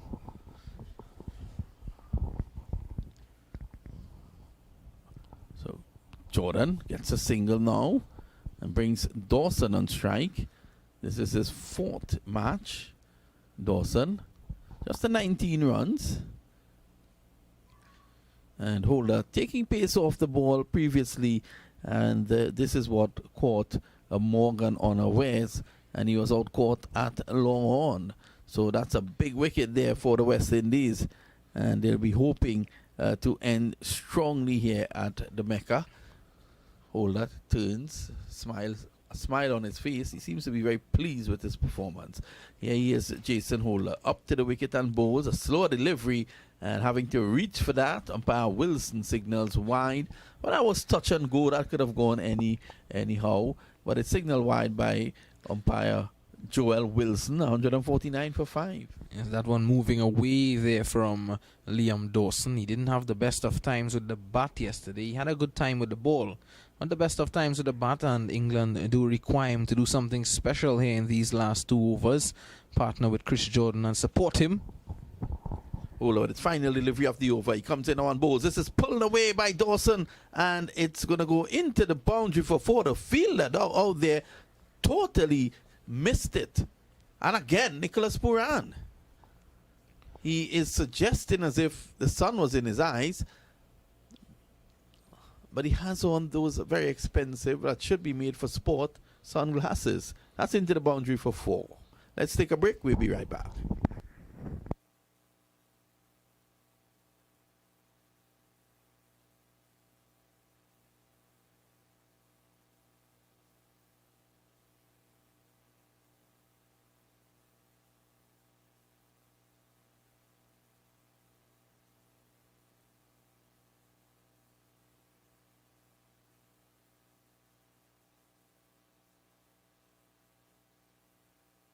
By Dawson, and Pooran just completely missed it.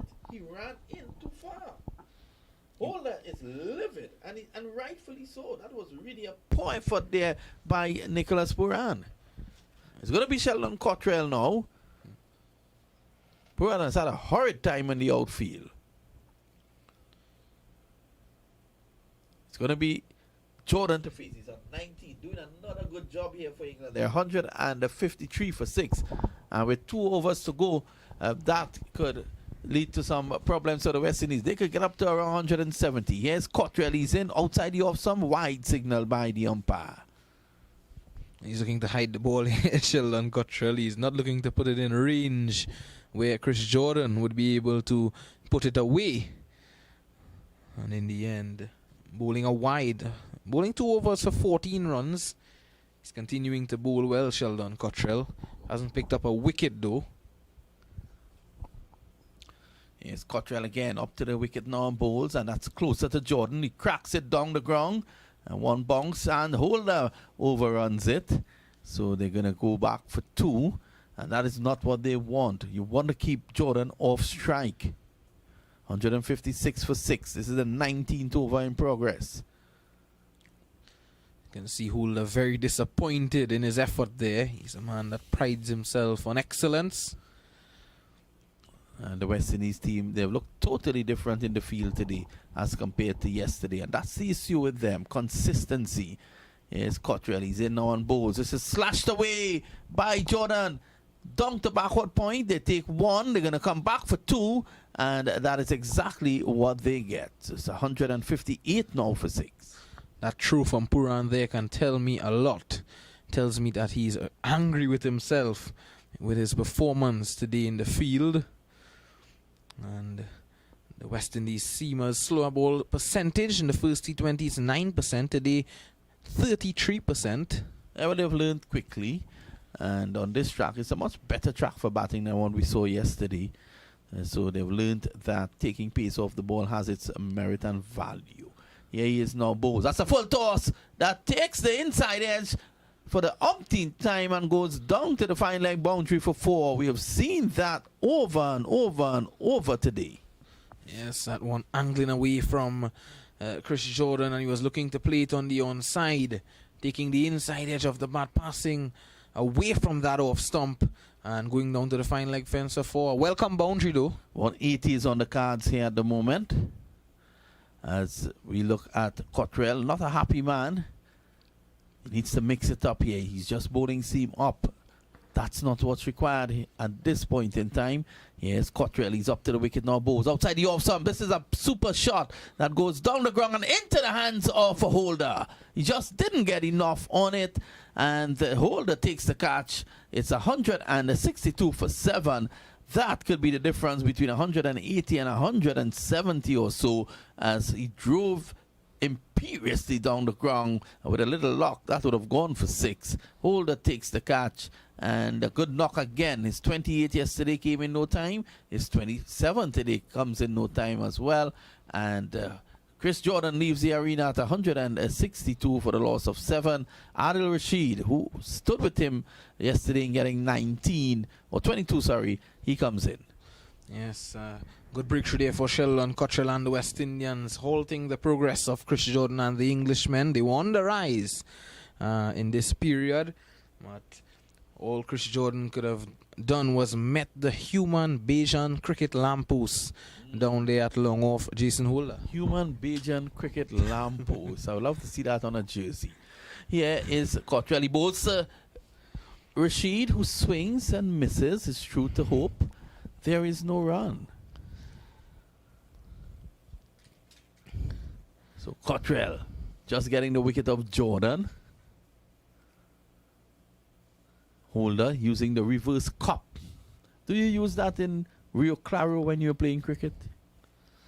I'm normally at first slip, Mr. Mamchan. So do they put the substitute fielder at first slip?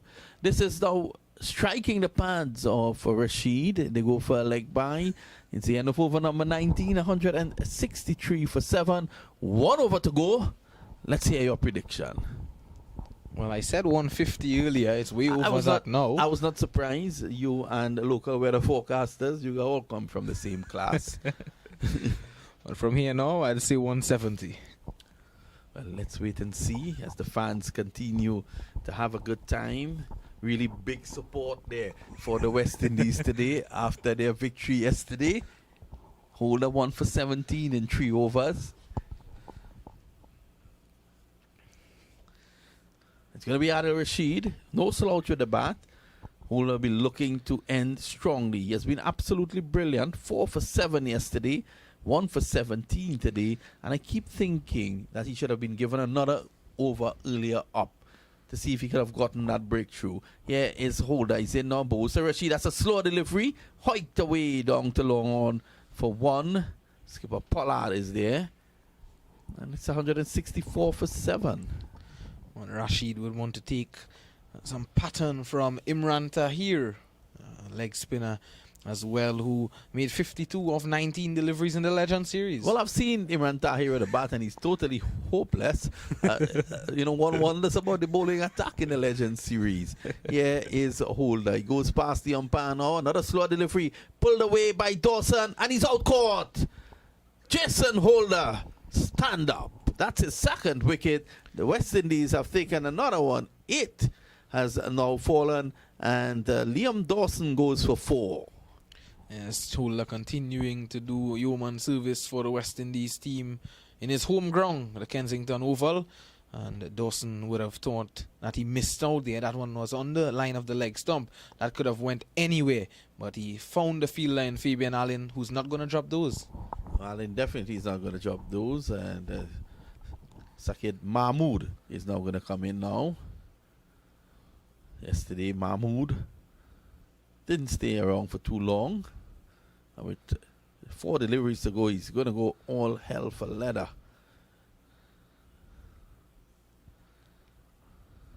Still young in his T20 career, Sakib Mahmood. Here is hold up to the wicket now, Bowes to Mahmood. Another slow delivery. He swings this down to deep mid wicket, and he's going to come back for 2 as Cottrell has some distance to make. So that's 2 more. In fact, that was Allen. 166 for 8. I think the West Indies will be hoping to keep England below 170, just psychologically get them under 170. Yes, looking at Sakib Mahmood as well. He is he's coming padded up quite a lot. In this mid-rib area, you can see he has his guard zone as well. Maybe the bounce of Jason Holder. Holder's coming down from 2.3 meters. Here he is now up to the wicket. Bowls. He follows Mahmood, who drives, and it goes through to wicketkeeper Hope. Mahmood rehearsing a perfect straight drive. Well, he was in no position to play a straight drive. A previous delivery.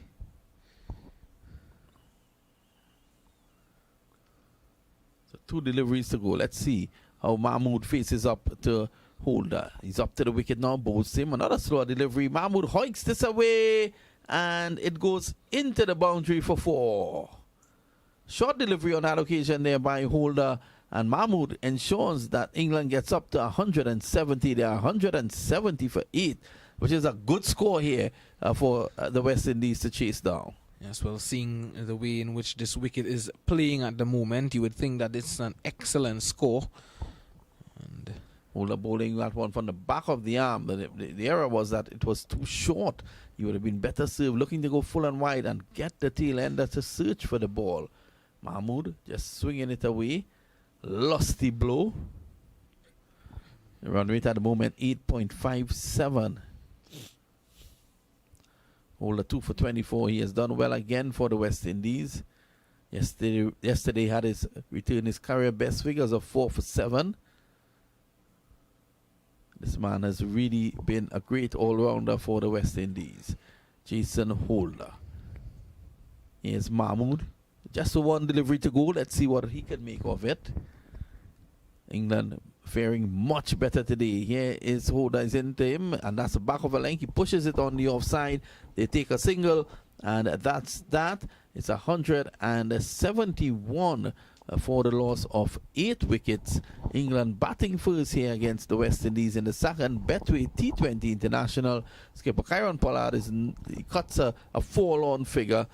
Doesn't seem to be very happy walking off the park. His team will have a definite challenge here on their hands to see if they can come up with a victory against England. From all the recent troubles of the West Indies team, they will be hoping that they can come up with a victory here and get up to 172 runs. I'm looking at Odin Smith, who didn't get a bowl. Well, Jason Roy got 45, Tom Banton 25, James Vince 4, Moeen Ali 31, Sam Billings 5, Owen Morgan 13, Chris Jordan again brilliant, 27 of 15, Liam Dawson 4, Adil Rashid 2, Saqib Mahmood on 7 not out. 8 extras.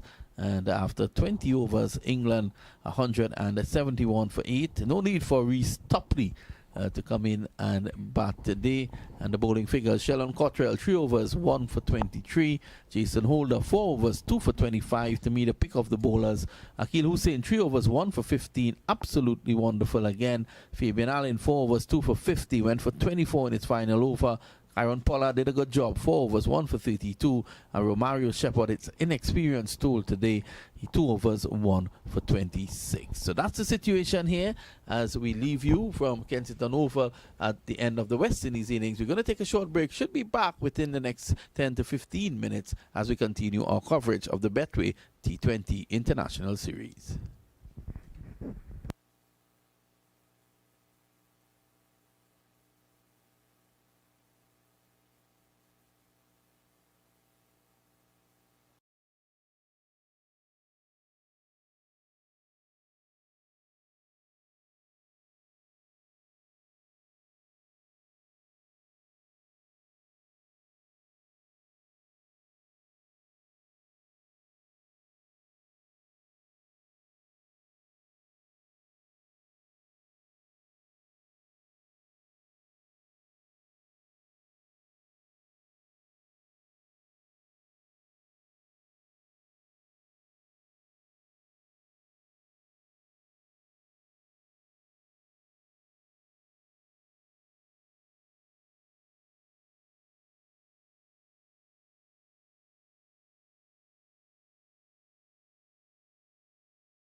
Well, welcome back, and thanks a lot, Patrina, for holding the fort for us there while we took a short break.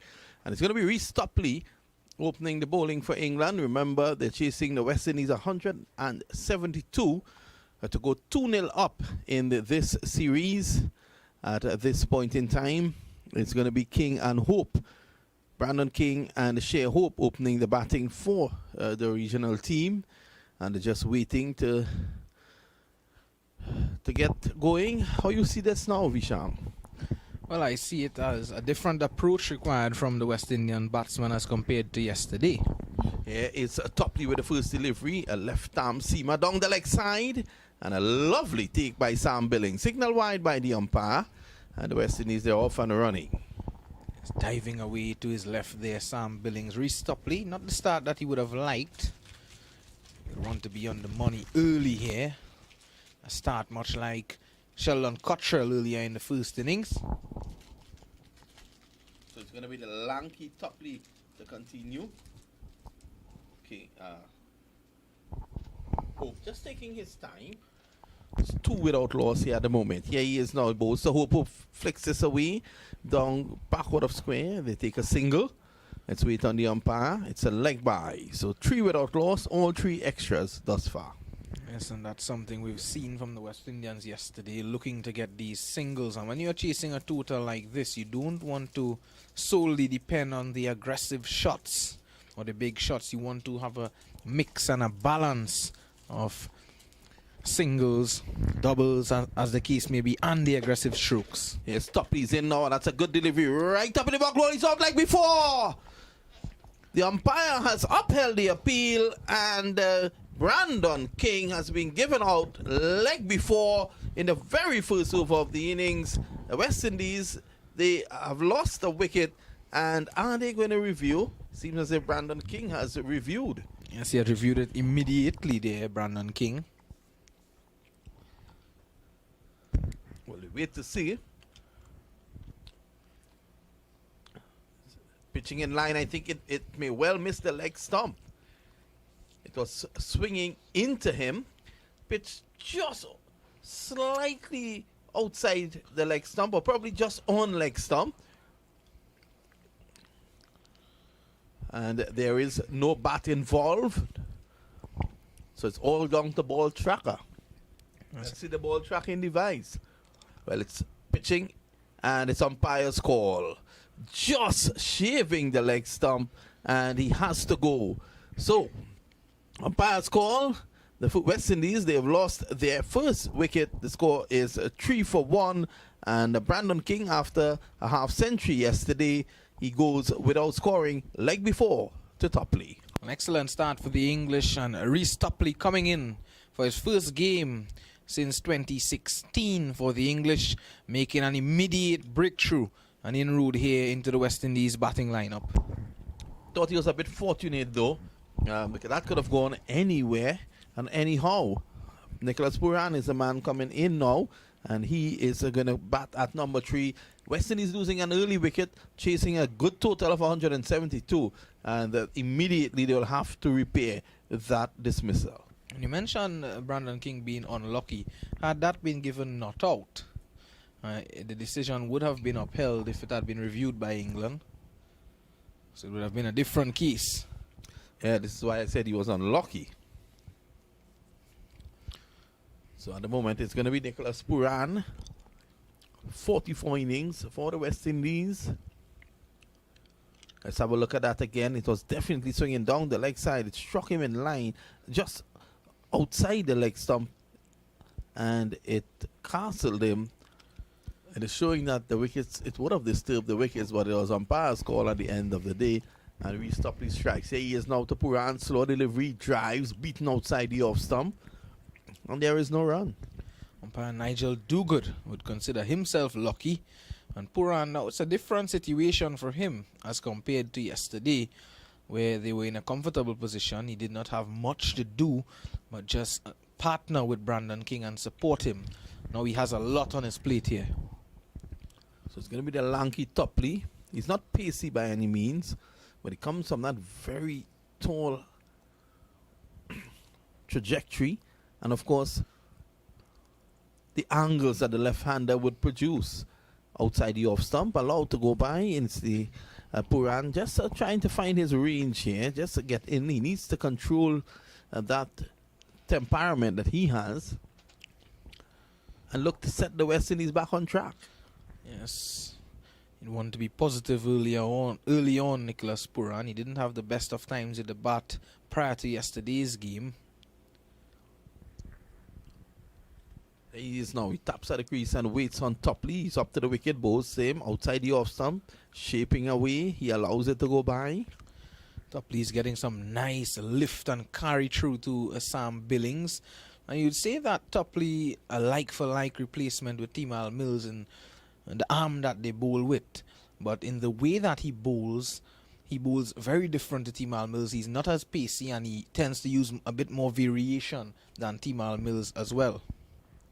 In the England side after 5 years. Here he is, Topley bowls support and he drives and be beaten outside the off stump. That was close to the outside edge. It's the end of the over. At the end of the first over, England are on top. West Indies chasing 172. They're 3 for 1. Excellent opening over from Reece Topley comes to an end. I think Eoin Morgan couldn't have asked for anything better. A good start for them, especially with a target of 172 on the board. You want to get wickets early, you want to get into the West Indies batting lineup, and they have done well yesterday. You don't want to let them run away with this target. Well, a target of 172, there's no way you can run away with that.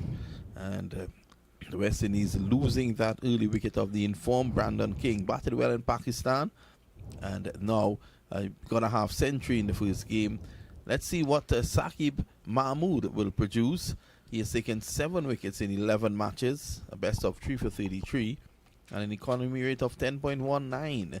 It's going to be Shea Hope, who has scored 290 runs at an average of 21 and a strike rate of 124.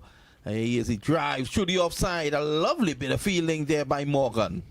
Over pitch delivery, he just leant into it and drove it away, and it was well fielded. The man from Chaguanas with the coffee in the glass cup is here, and that's Robin.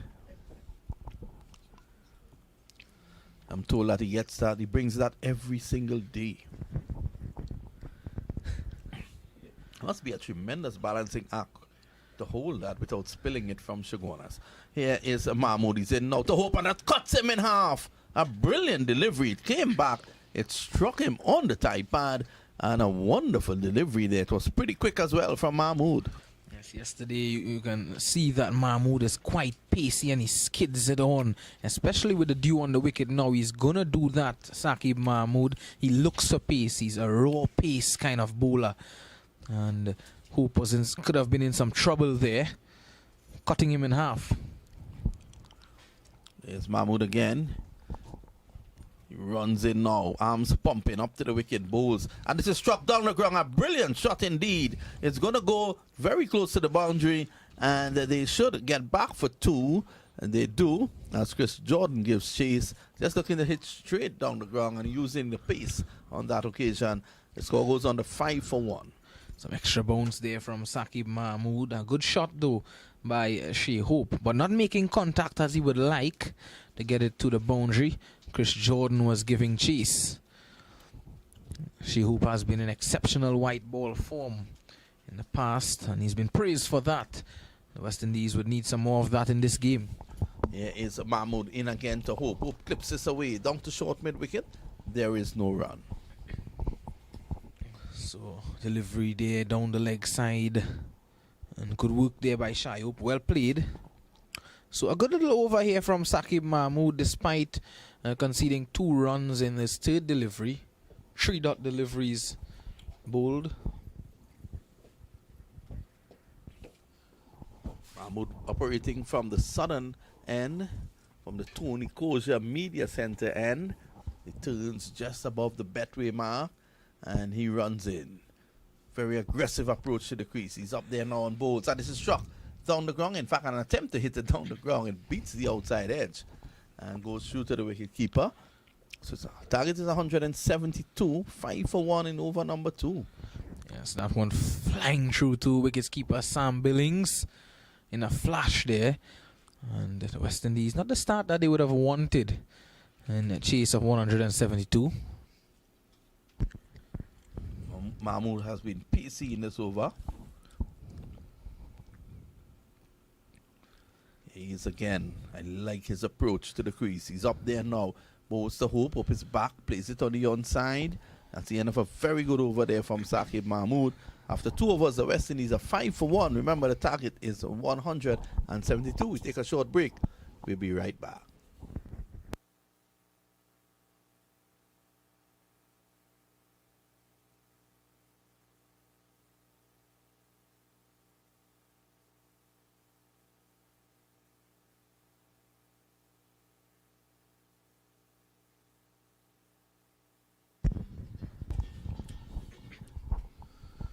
So the West Indies, Visham, off to a poor start in pursuit of 172, but it's early days.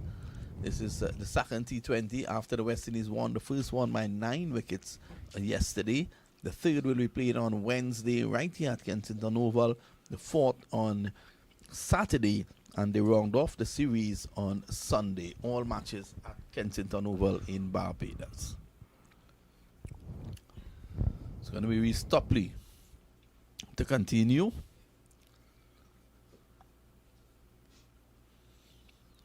Mahmood, good over, just the 2 runs his last over. That's going to be Puran. They'll need a big hand from Nicholas Puran here at the West Indies. Puran have been experiencing some really trouble against Reece Topley in the last over. And here's Topley. He's up to the wicket now. Bowls to Puran. He's down the track and drives through the offside. This is going to go down to the boundary and he'll get 1. So just looking to advance before, not allowing of the space and the length to allow that ball to swing. And he was able to just run down the track and get to the pitch of it like a spinner and push it through the offside. Yes, and that just goes to show the pace of Reece Topley. And he's off the mark, Nicholas Puran, after facing 5 deliveries. Here's Topley again. And this time Hope is struck on the pad, a louder people like before. Probably struck outside the line of the leg stump. No run. 6 for 1. Topley creating problems here, the big left-hander. Yes, that has all the candidates to be given not out. It was pitching outside the leg stump. It was impact outside the leg stump as well. It was a bit high as well. Hope lives to fight another day. He's on 2 of 8 deliveries. Topley and Mahmood have started brilliantly here for England. Yes, and just making some adjustments to the field now, Reece Topley. Getting things right here before he gets into his 3rd delivery. He's bringing around the 3rd man, fielder a bit straighter, and he's sending back the mid-wicket on the circle. Mid-on, sorry. Here is Topley in now, bowls to him. That's a Yorker, lovely delivery. Topley dives, stops it, and a wonderful, wonderful bit of fielding. There's an appeal for a run out because Topley scooped it up and was able to strike the timbers. Let's wait and see. Anxious moments for all West Indians here at the moment. What an effort there by Reece Topley. He was able to just dive back and hit the stumps, and he's run out. Hope is run out. A brilliant effort there by Reece Topley. It's all about Reece Topley at the moment. The West Indies, they're in serious problems. They're 5 for 2, and a brilliant effort there by Topley. Was Reece Topley the man that England was missing in the first game? An excellent piece of fielding there from him. When he bowled that ball, he had to stop it, and then he got up. He was aware that Hope and Puran was attempting a run. Then he had the awareness to get that ball back to the non-striker's end. What a piece of fielding of his own bowling. Lovely effort there by Topley. And Darren Michael Bravo is the man going out there now. And let's see, 2 left-handers will be in operation. Topley, absolutely brilliant effort there for England. Let's have a look at it again. It was a Yorker, which is a brilliant ball to start with. It was dug out by Hope. Puran wanted the single. As Topley stopped the ball, it moved away from him. He then ran it down, scooped it straight onto the stumps, and the hope was short of his crease. What an effort there by the big man, Topley. Really, really deserved that wicket, and congratulations to him. Real athlete, Reece Topley, and I'm being tempted to say this, Vinod. I think that wickets like these should be given to the bowler. Well, it was a wonderful effort.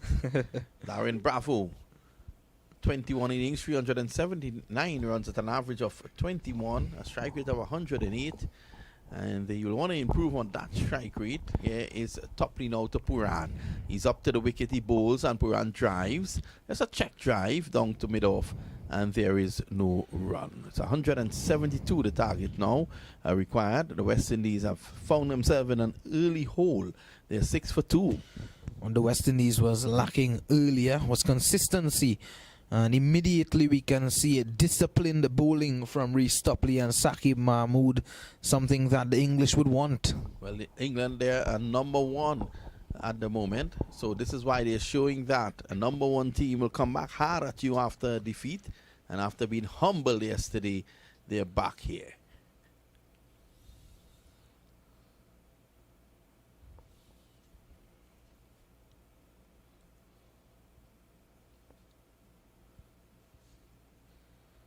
So, at the moment, Topley is making all the move for England. 1 for 3 at the moment, and a brilliant run out. Here he is. He runs in now. He's up to the wicket, bowls to Puran. That squares him up a bit. Plays it down to point. Once the single, it's not there. And the two Trinidadian left-handers in operation at the moment. A brilliant over there by Reece Topley. He has bowled 2 overs, 1 for 3. He had a brilliant run out as well. And I dare say England are well on top at this point in time. Yes, and well, Reece Topley, he's on top as well. And he's on top of Nicholas Puran because he's realizing that Puran is looking to drive those deliveries through the offside.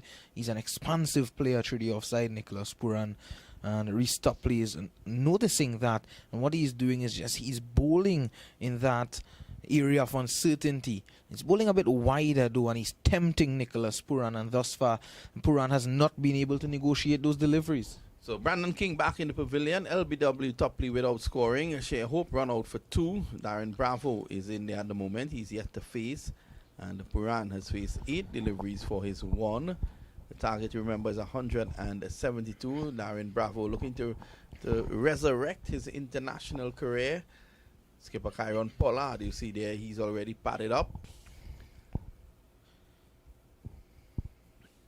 And it's going to be Bravo to face Mahmood. Here is Saqib Mahmood. He's into Bravo. He pushes it on the offside, and there is no run. Now, Mahmood may want to test him with a few short deliveries. We know that Bravo has some issues with those very short deliveries. So you may want to test him a bit.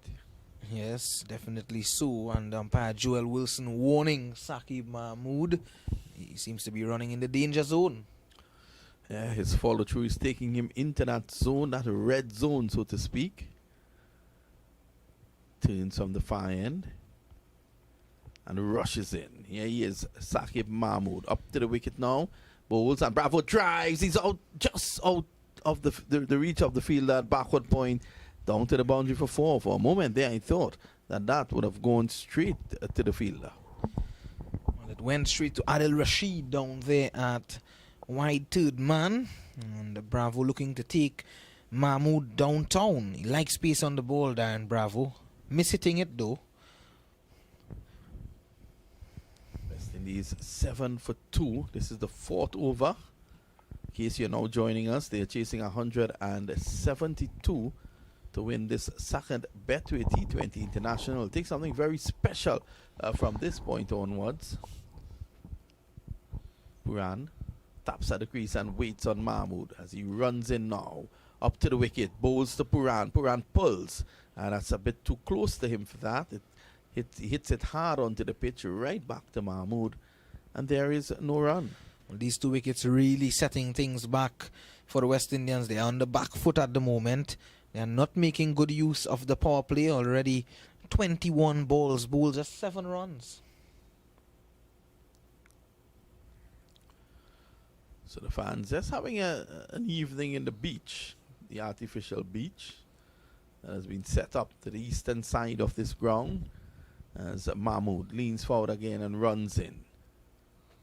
Up to the wicket, bowls, and Puran looks to go downtown. It takes the inside edge, goes down to backward square, and he gets off strike. In fact, that was Darren Bravo. In fact, Puran, he's on to 2, and Bravo is on 1. He comes into strike. Well, Puran and Bravo need to realize, they will need to assess the situation, assess the wicket, and they would need to realize that you can't play as freely as you would like to play on this wicket. What these two needs to do is to look to play on merit, look for the singles, look to rotate the strike. The odd boundaries, the bad balls will come. Here is Mahmood. He rushes in now, up to the wicket, bowls to Bravo. Bravo cuts and cuts well, runs here for him. That's a lovely shot. That had class written all over it. It's the kind of shot you bring your girlfriend on a Sunday evening to look at, and that's into the boundary for 4.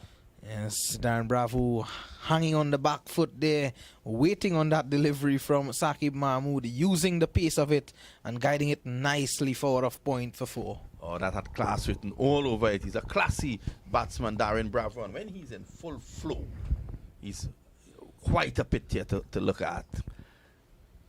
That will calm him a bit. He's on 5 of 3. It's 12 for 2. Here is Mahmood running away from us again. He's up to the wicket. He bowls to Bravo. He's back, turns it away to mid-wicket. There is a single for him. He's looking for 2 and sent back by Nicholas Puran. Score 13 for 2. That's the end of 4. Let's take a short break. We'll be right back.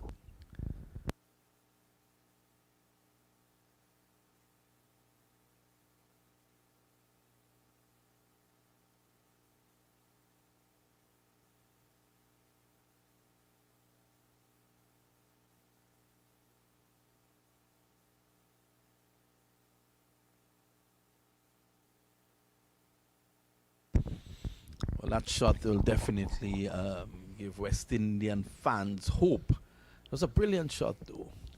Yes, an excellent shot. Typical Darren Bravo style of play. And Coach Phil Simmons. And no reaction, no real reaction at the moment. It's going to be Topley, the man of the moment for England. 1 for 3 and a run out. He's going to bowl to Bravo. Those look good so far since coming in, Darren Bravo. Here is Topley's into Bravo. Bravo plays this away down to backward point. Looks for the single. It's not there. You can look at Darren Bravo and see the determination. He has a chance here to resurrect his international career. You know, I think Darren Bravo should be playing all formats for the West Indies. We really miss him at the test level as well. See someone who can always depend on. And of course, West Indies, they are depending on him tonight. Here is Topley's into Bravo. Bravo gets a full pitch delivery, eases it down to point, and the point comes in off the boundary. That's 1. So Topley has been good. Yes, he has been very good, and you can see that the England seamers today, and the wicket delivery, the one that was a bit full, but they have been consistently short of a length here, the English seamers. Those length deliveries also matching those short ones. And he'll have to be careful here. If you go length, Puran will go with him. Here is the Topley. Puran advances down the track and cracks this down the ground for 4. That was imperious.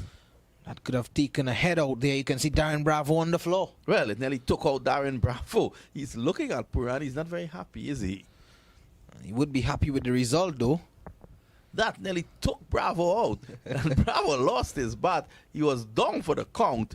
Puran just struck that mightily. Hits the ball very hard, Nicholas Puran. I was mentioning to someone just recently that Darren Bravo has struck some of the biggest sixes I've ever seen. Yes, Nicholas Puran as well, heading in that direction. I remember Bravo hitting one into the compound of the British High Commission. This takes the top edge. He could be in problems. Nicholas Puran is out caught, is he? He's dropped him. Well. Topley got the top edge. He did his work. But in the end, Dawson put it down And the West Indies, they now run up to 20 for 2. It was short. He was looking to pull. It took the top edge. It went. Topley Dawson, to be fair, had tremendous ground to make from mid-on to mid-wicket. And in getting there, he did all the good work to get there, but put it down in the end. Well. Even the English are grassing those. Yes, he got there, Liam Dawson, but he never looked in control. Just before reaching, though, I think he tripped up a bit. Yeah, his Topley bowls, Puran drives loosely outside the off stump. He misses. 20 for 2. Not looking himself, Nicholas Puran. He's on 8. He did play a brilliant shot earlier in the over. He advanced down the track just to put off Topley. And then he got a top edge that Dawson put down.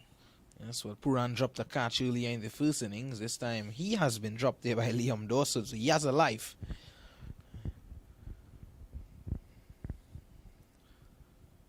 Here is Topley again. He moves in now up to the wicket. Bowls to Puran. He drives through the offside. Fielded there at deep cover.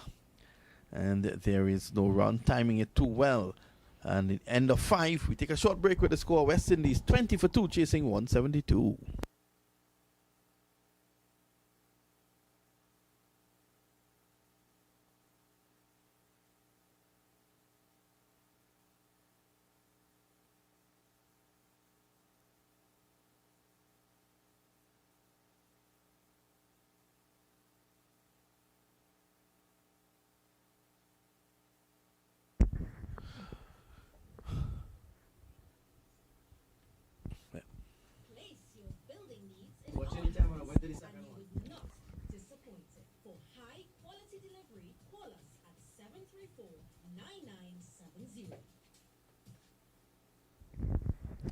Well, good news here for Trinidad and Tobago. Shams Lalman, our good friend Kailash, has brought some good news. We'll give that shortly. On the legs of Bravo is Jordan. He gets a leg by. And the news is that the Honorable Shamfa Kojo, Minister of Sport and Community Development, is pleased to announce that the Safe Zone return to play proposal developed by the Ministry of Sport and Community Development after consultation with stakeholders and officials has been approved. National governing bodies and sport serving bodies will now be able to host sporting events and execute sporting activities for fully vaccinated athletes, coaches, officials, and administrators at specific sporting facilities. So approval has been granted for fully vaccinated spectators to attend events at 50% facility capacity for outdoor events and 25% for indoor events. And the new public health regulations will be published later today and will take effect from Monday the 24th of January. But I know a number of people were waiting to see that as we continue with the coverage here out in Barbados. And that will last delivery from Jordan, looking to drive Puran in the air and out, in and out. So Puran gets a second opportunity here. 2 drop catches. This one's a bit more difficult, but put down. Nicholas Puran is living a charmed life, and even skipper Owen Morgan is putting them down now. 22 for 2. This is short, not really getting up, and Bravo gets it to short mid-wicket. They take 1. It's 23 for 2. And at the end of England's power play, they were 40 for 2. So the West Indies, they're 17 runs adrift of that. Yes, they are way behind the West Indians, and it's good to see that both Puran and Darren Bravo just rebuilding the innings. Of course, in a T20 game, there's not much time to rebuild and settle. But good work here being done by Nicholas Puran and Darren Bravo. We want to keep that up.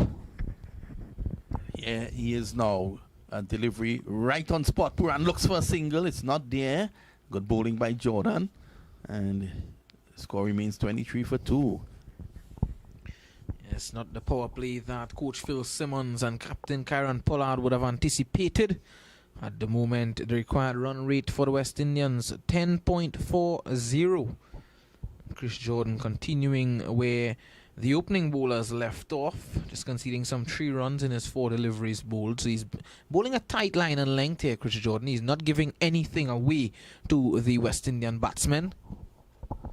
He is now approaches the umpire and bowls, and Puran pulls this away. What a shot!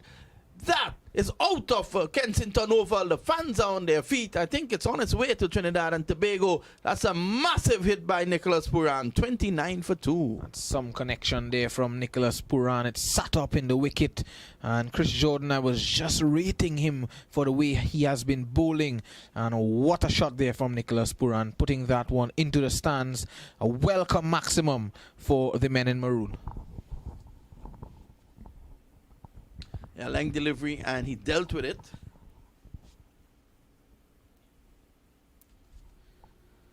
Yes, Chris Jordan will need to rethink now what he needs to do here against Nicholas Puran. 29 for 2. So just one delivery to go in the power play. Puran will be looking to maximize. He's on 15. Here he is now. Jordan bowls to Puran. He cuts it away down to third man. This is going to run into the boundary for 4. Nicholas Puran is now ready to go. It's 33 for 2. That's the end of the power play. Remember, the West Indies, the required rate is around 10 at the moment. They're chasing 172. We take a short break and we come back.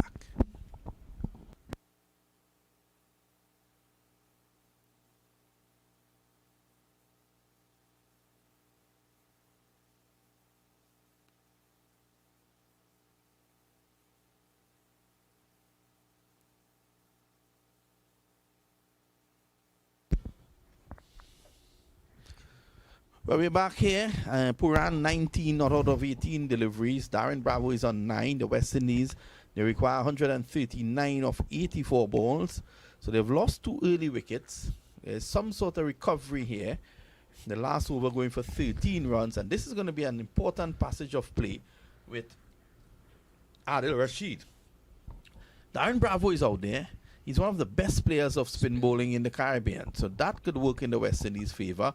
Puran also plays the spin well. So at this point in time, it's probably a good decision that, well, it's a good fact that those two are out there. 70 matches for Rashid. He's taken 75 wickets. Here he is now. Bowls to Bravo. He pushes it tentatively on the offside, and there is no run.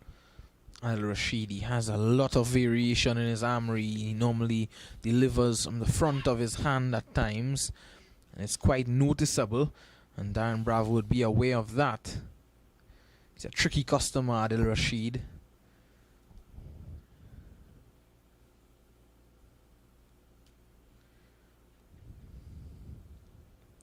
Here he is now. He comes in and bowls, and Bravo pulls at this one. It rushes on to him.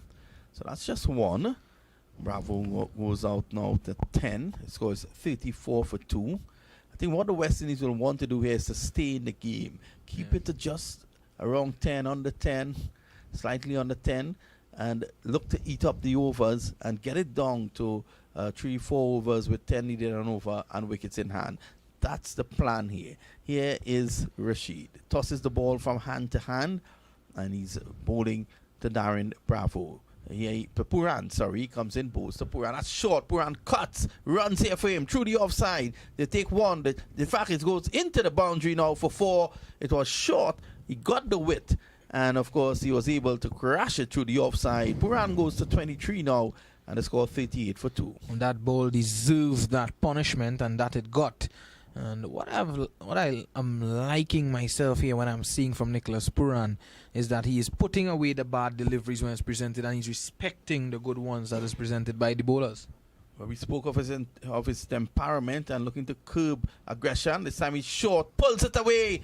There's protection down a deep mid wicket, only one. You'll be very disappointed with himself. That was short. He could have put that anywhere he wanted, and all he could have done was to find Jason Roy. The score is 39 for 2. This is the 7th over in progress now. The West Indies require 133 of 80 deliveries. Here's Rashid. He bowls to Bravo. A one-handed strike down the ground. And Bravo has creamed that one one-handed. He has landed that one for 6. The West Indies and the fans are back up here on their feet. And these two are looking to make a difference. 45 for 2.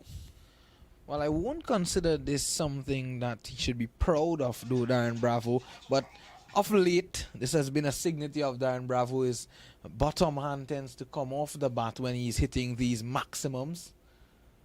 Well, I guess on impact, both hands would have been on the bat, and that was the key. Yeah. So he would definitely get the bottom hand involved, which is what takes over when he's hitting these sixes, and he was able to do that. 127 to get off 79. Couple big overs, and the West Indies could be right back into the encounter. 45 for 2. One delivery to go in the 7th over, and Adil Rashid is waiting for the return of the ball. He's a wily character, so they'll be very careful. At the moment, they're looking for the ball. Seems to have gotten stuck somewhere behind the side screen. This is good work though from Darren Bravo. You don't want to have guys like Adil Rashid settling in to a situation like this. At this stage, England, they were 44 for 2. West Indies, they are ahead. They are 45 for 2. So Rashid now to Darren Bravo. Here he is, he comes in, bowls. Bravo gets back and cuts, runs to him through the offside. It goes down to the sweeper on the cover boundary, and he gets one more. So at the end of over number 7, the West Indies are 46 for 2. Remember, they're chasing 172. 126 runs again required by the West Indians, and they would need an innings of substance from either one of these two wickets, King and Hope, the guys who got runs yesterday, failing today with the bat. So they're in a position here now where they really need to work hard. The West Indies winning yesterday by 9 wickets. So they're presented with a difficult proposition today. Yesterday they chased down 103. Today they're chasing 171. And that's the score posted by England.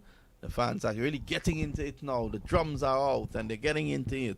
I'm sure every sporting person in Trinidad and Tobago is now happy with the news that team sport can restart tomorrow. Yes, definitely. So I myself is happy, Vinod, to see that sport is back, and it now the minister satisfying the cravings of sporting supporters all over Trinidad and Tobago. Finally, getting back sports here in our country. So do you think George Village Cricket Club will be back out? Well, once cricket is playing, I think why not? Here is Moin Ali. He bowls now to Bravo. Quick single on the onside. So good running between the sticks, and it's good to see that Bravo is looking to also rotate the strike in between the big shots. He goes to 18, brings Puran on 24 into strike, and it's 47 for 2. Puran, different challenge for him here now, facing Moin Ali. And he's going to be spinning the ball away from Nicholas Puran.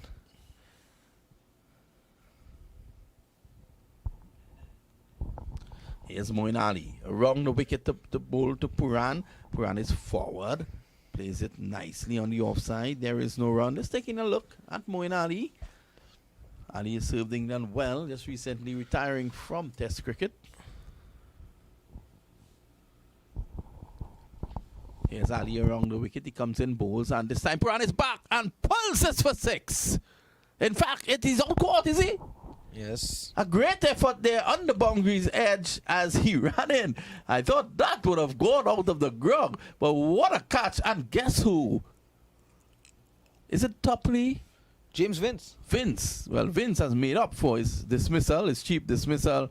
And Puran, he got back. I think his eyes lit up when he saw that. He can't believe that that catch has been taken. Look at it. It's a half tracker. He went back, and the bat actually spun in his hands, and the catch taken by Vince. That's a big blow for the West Indies. 47 for 3. I think on contact, Nicholas Puran would have initially thought that he would have been out, because that ball hit him high up on the bat. 24 of 22 deliveries. Puran bowled Ali, caught James Vince. Skipper Kyron Pollard is the man coming in now, and he has to guide the innings from this point onwards. It's all about staying in the game. He has Darren Bravo with him. There are a number of big hitters to come. So it's not an issue of getting runs quickly. It's an issue of building a foundation to get the West Indies team into a position where they can attack moving further in the innings. So we'll wait to see. So it's not always about the names, the big names and the potentials. It's also about putting in the performances on the day. 1,426 runs for Kyron Pollard at an average of 24. So the skipper is required here at this point in time. Needs to come to the party, Kyron Pollard. Wealth of experience. Needs to score big here for the West Indians. 47 for 3. We're into the 8th over. West Indies are mightily behind here in this game. Moeen Ali immediately making a breakthrough for the English. Experienced man there, Moeen Ali. Here he is now. He bowls to Pollard, who's forward, plays it back on the onside, and there is no run. So 125 required of 74 balls. Pollard will want to lead the way.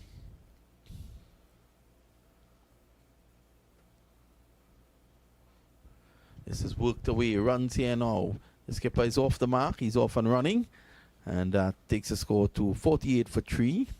Ali, 1 for 2 in his first over.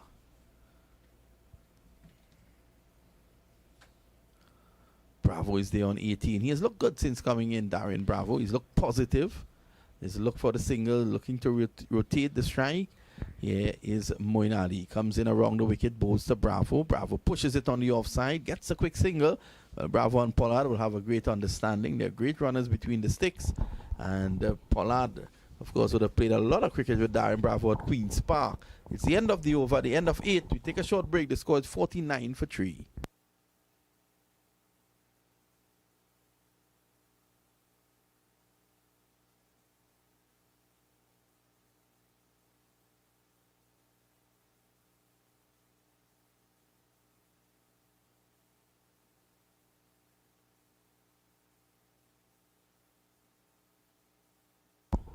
Welcome back as we continue our coverage here on the Heritage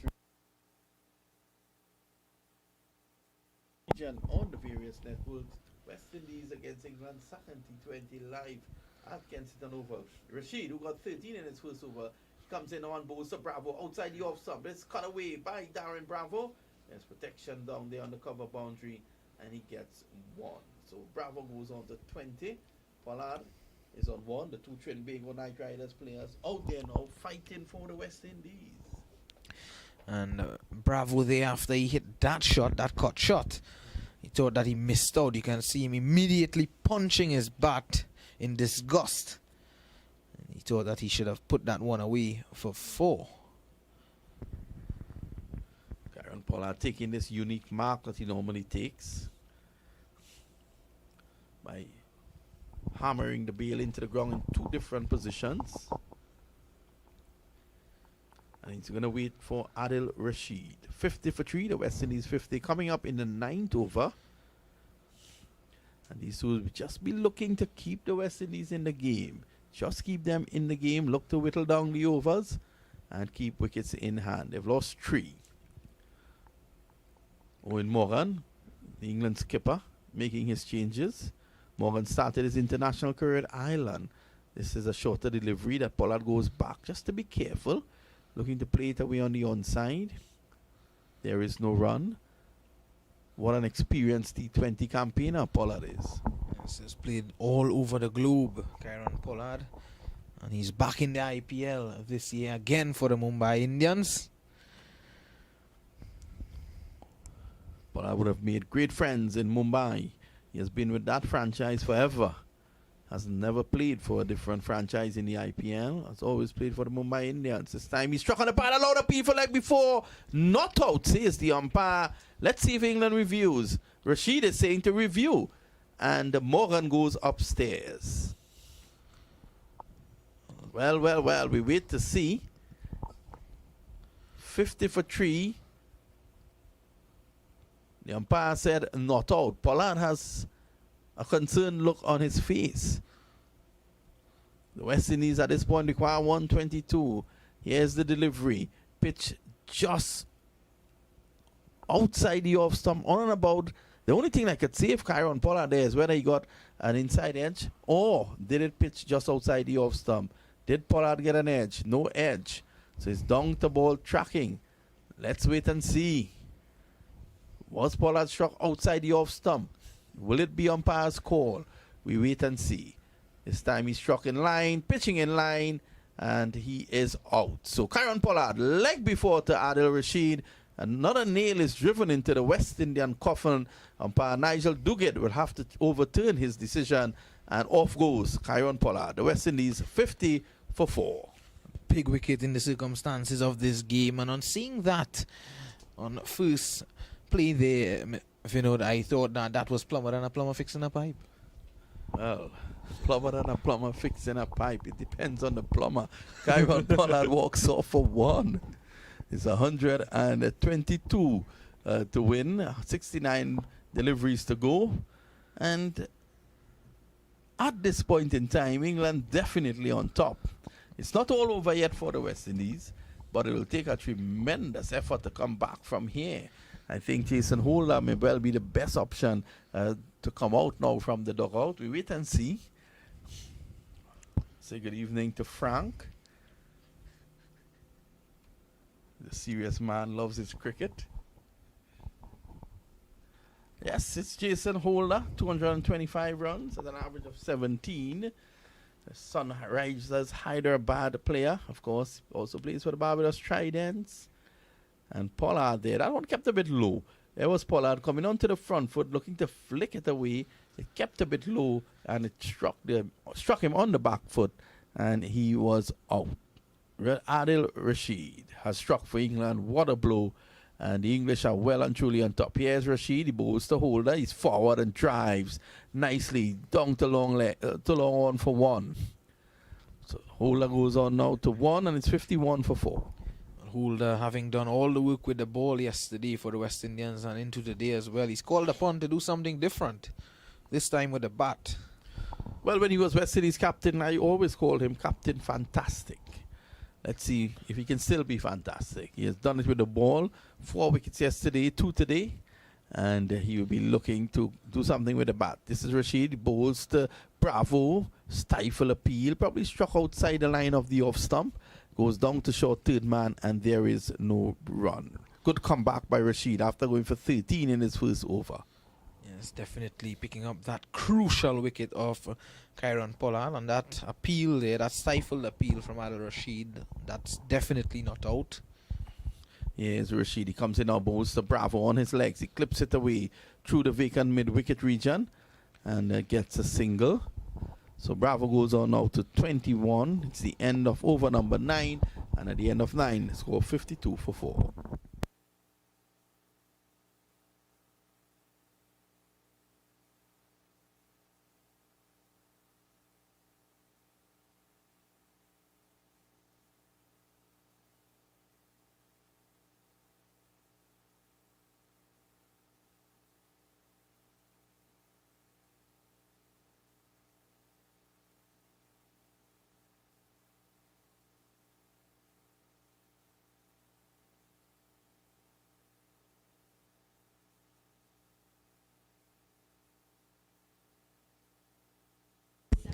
So we're back.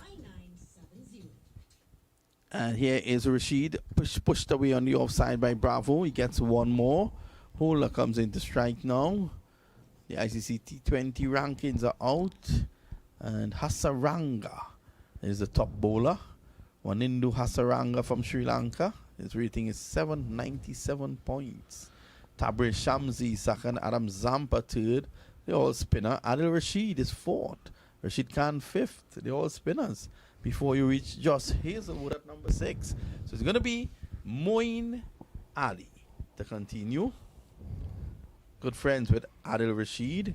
Here is Ali bowls and Holder is forward nicely. Plays it to short mid-wicket. Owen Morgan is there and there is no run. As you mentioned earlier, Jason Holder has had good times with the bat against the English at this ground. Here's Moeen Ali. He's in now. Bowls to Holder. He drives. It takes the inside edge and bounces away to short mid-wicket again.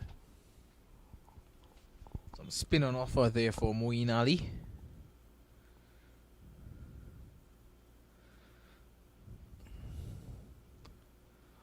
had some lovely words for Alistair Cook recently in an interview that I saw. Outside the off stump, pushed away again. This time down to Adil Rashid. That's a short third man. There is no run. Yes, of course, he was analysing the Ashes with Alistair Cook and analysing the technique as well. And here is Ali. Comes in on balls. A reverse sweep pulled out there by Jason Holder, and he misses completely. He's going to get, is it a leg by? Yes. By Joel Wilson. Taps that right leg, not raising it too high. Umpire Wilson. It's all about balance, you know. well, with Jason Holder's height and reach, when he's playing the reverse sweep or any sweep shot, the ball needs to be pitching way in front of him. 54 for 4. Really good performance here by the English today. Here is Ali's in. Bowls to Bravo. He's forward. Gets a single to point. And it's the end of over number 10. We're at the halfway stage. The equation reads 117 required of 60 balls. We'll be back.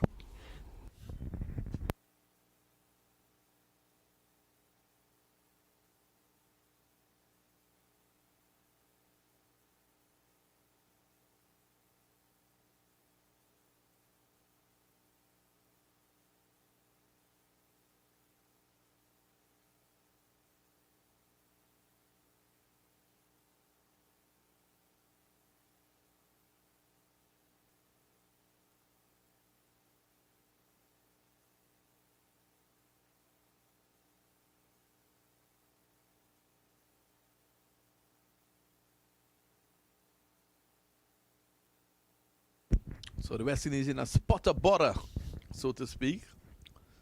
They're halfway through. And they'll be looking to push on. At this point in time, they would have liked to have been ideally around 80, 85, heading to a title at a target of 172. Well, they're 50 something, 55 is it? Yeah. Yes, well, they're in a deep hole, but they have a tall man to get them out of it. One would hope from a West Indian perspective that he can play a match-winning innings. Well, from this point onwards, it's just Darren Bravo and a number of all-rounders, starting with Jason Holder. Of course, it's the big man to come later on in the innings, a man who's gaining in reputation as a power hitter, as a man who thumps the ball with massive power. That's Odin Smith. Yes, and Romario Shepherd as well. He's no slouch with the bat. So Trinidad and Tobago, we're lucky in Trinidad and Tobago sports finally opening up. George Village Sports Club will be out in its fullest glory. At least it'll be out. I don't know about the results. We have to wait and see. Have you been training, Mr. Lalman? Yes, I've been working on my fitness. That's a good place to start. I think everything is taken care of in terms of my technique. Well, once you're fit, I think everything falls into place. But so far, the start for England today, I think, has been Reece Topley. It's put the West Indies under tremendous pressure early on, and now they're reaping the rewards of it. 4 wickets down for 55 after 10, chasing 172. Wickets to Adil Rashid, Topley, a run out, Moeen Ali. And here is Adil Rashid. Bowls to Bravo. Struck on the pad, allowed appeal for leg before, not out, says the umpire. In the interim, they get a leg by. And are they going to go upstairs? Rashid wants everything to be reviewed. And Morgan is still having discussions. Are they going to go upstairs? Moeen Ali says yes. It seems as if they're going to go upstairs, yes. Yes, I think that's hitting Midland leg. Let's wait and see. It's a leg spinner. Yeah. So the ball should be turning into the left-handed Darren Bravo. So firstly, it's a pitch in line. And unless that there is bat on it, that's the only thing that can probably save him there. Let's wait for Ultra Edge. Well, there seems to be no bat on that. Let's go to ball tracking now and see what they come up with. So let's see. Original decision not out. Pitching in line, impact in line, and hitting wickets. Darren Bravo is out. So the West Indies have lost yet another wicket. Umpire Duguid, who is not in the best form tonight, I think he will have to change his decision and send Bravo packing. I don't think Adil Rashid will be inviting umpire Duguid in the bubble for a drink tonight. The fifth wicket has fallen, 55 for 5. Bravo trudges off for 23 of 20 deliveries. I think they are going further and further into trouble here now, the West Indians. And it's not over yet, though. 117 from 59 deliveries. But good work by Adil Rashid, continuing from where the other bowlers left off. And the good thing for England that they did in this game was that they never eased the pressure on the West Indians. They continued to peg away and pick up these wickets in crucial stages. You could have seen a different England team today. They came out looking very focused, business-like, and this is what, this is the result of that. 55 for 5, the West Indies. And in comes Romario Shepherd. Just in 3 innings, he scored 56 runs and he averages 56. Yes, he has a healthy strike rate as well.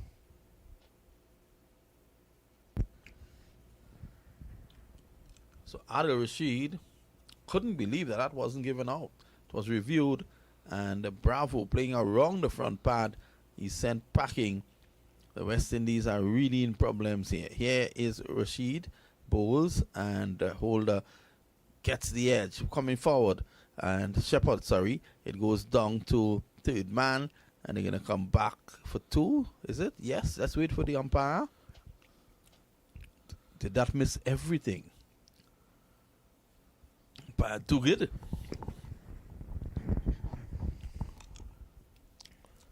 That seemed to have missed everything. So 2 byes. Yeah, is Rashid again. He's really getting into his work. 2 for 16. Outside the off stump. Driven off the back foot there by Shepherd.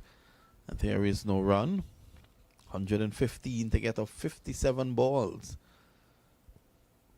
It'll take something really special from the all-rounders here.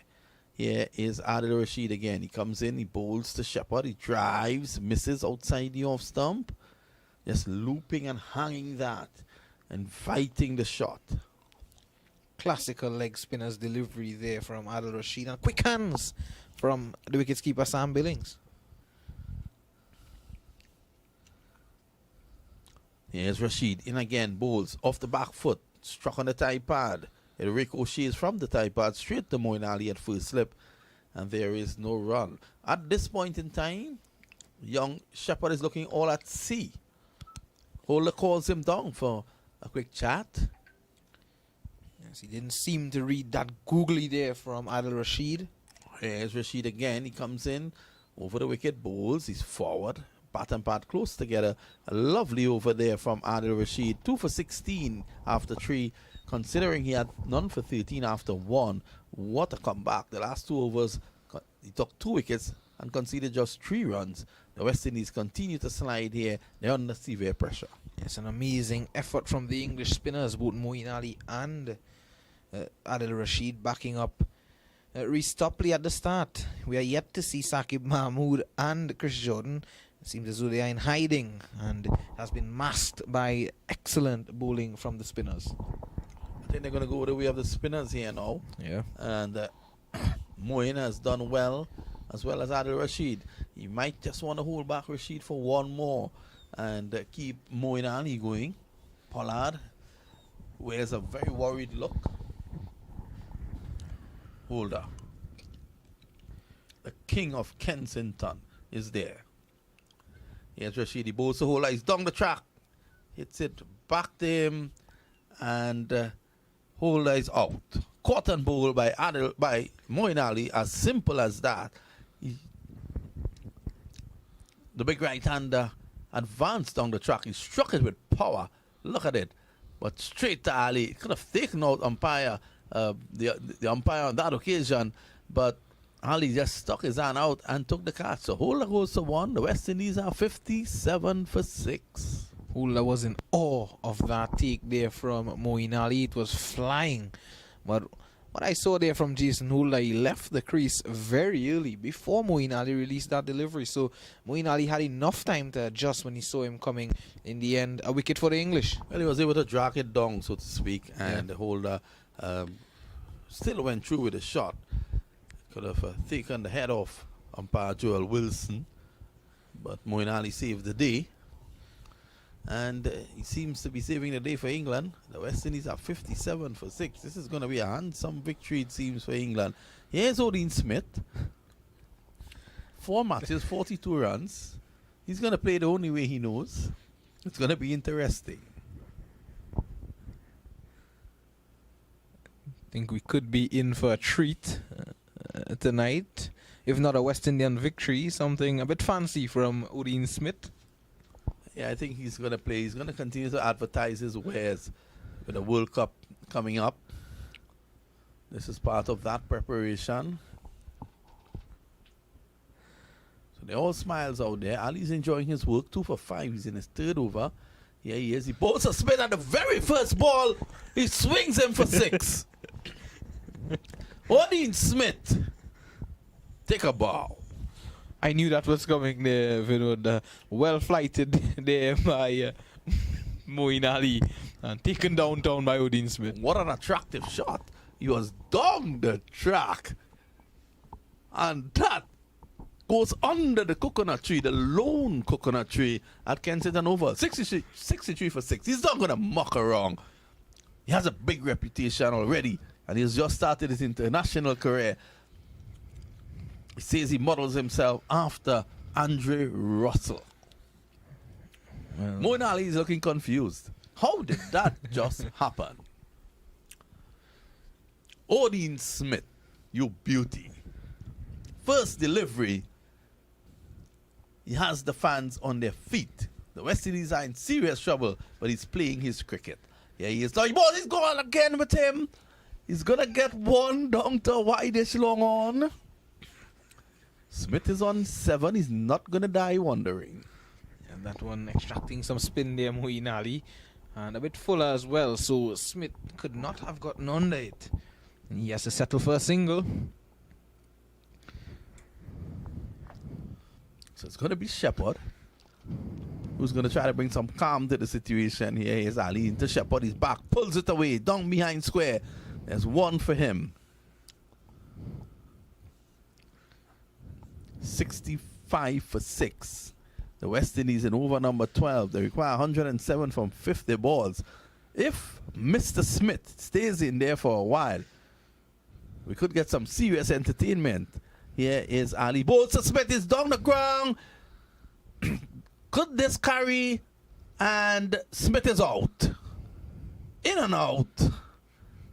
He came in. He was looking to fire. There was no need for that big shot. He had already struck a big 6 in the over. He struck the bottom of the bat. And Moeen Ali has the last laugh as he was looking to go down the ground. He was not in control with that shot. And he is out. So Odin Smith leaves. Mr. Smith's ship sinks. Good to see Moeen Ali. Ali gets his 3rd wicket. And at the same point in time, I'd like to encourage Risham to keep his day job. Smith makes 7 of 3. 3 for 13 is Ali. It's 65 for the loss of 7. We take a short break. We'll be right back.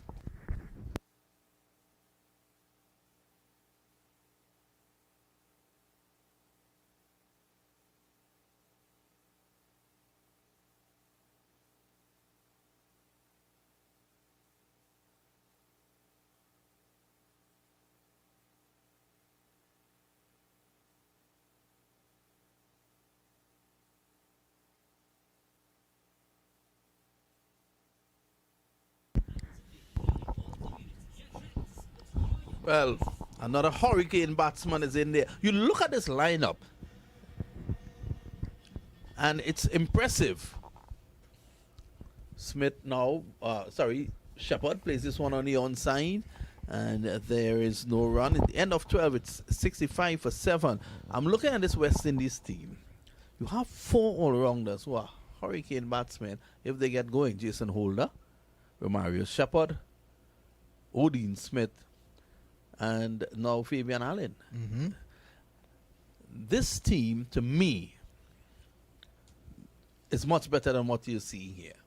Yes, definitely. I think that they're in a situation now where they need to understand and adjust. And it's a case of them being young players and they are in the adolescent stage of their career. So they are just needing now to adapt to these sort of situations. They are learning. So Fabian Allen is in. So this is all about a learning curve. It's all about preparing for a World Cup. And Liam Dawson is going to come in now. His 5 matches. It's been impressive. His economy rate of 6.83. 8 matches, 5 wickets. I like that economy rate. And here he is, left arm orthodox. He's in bowls.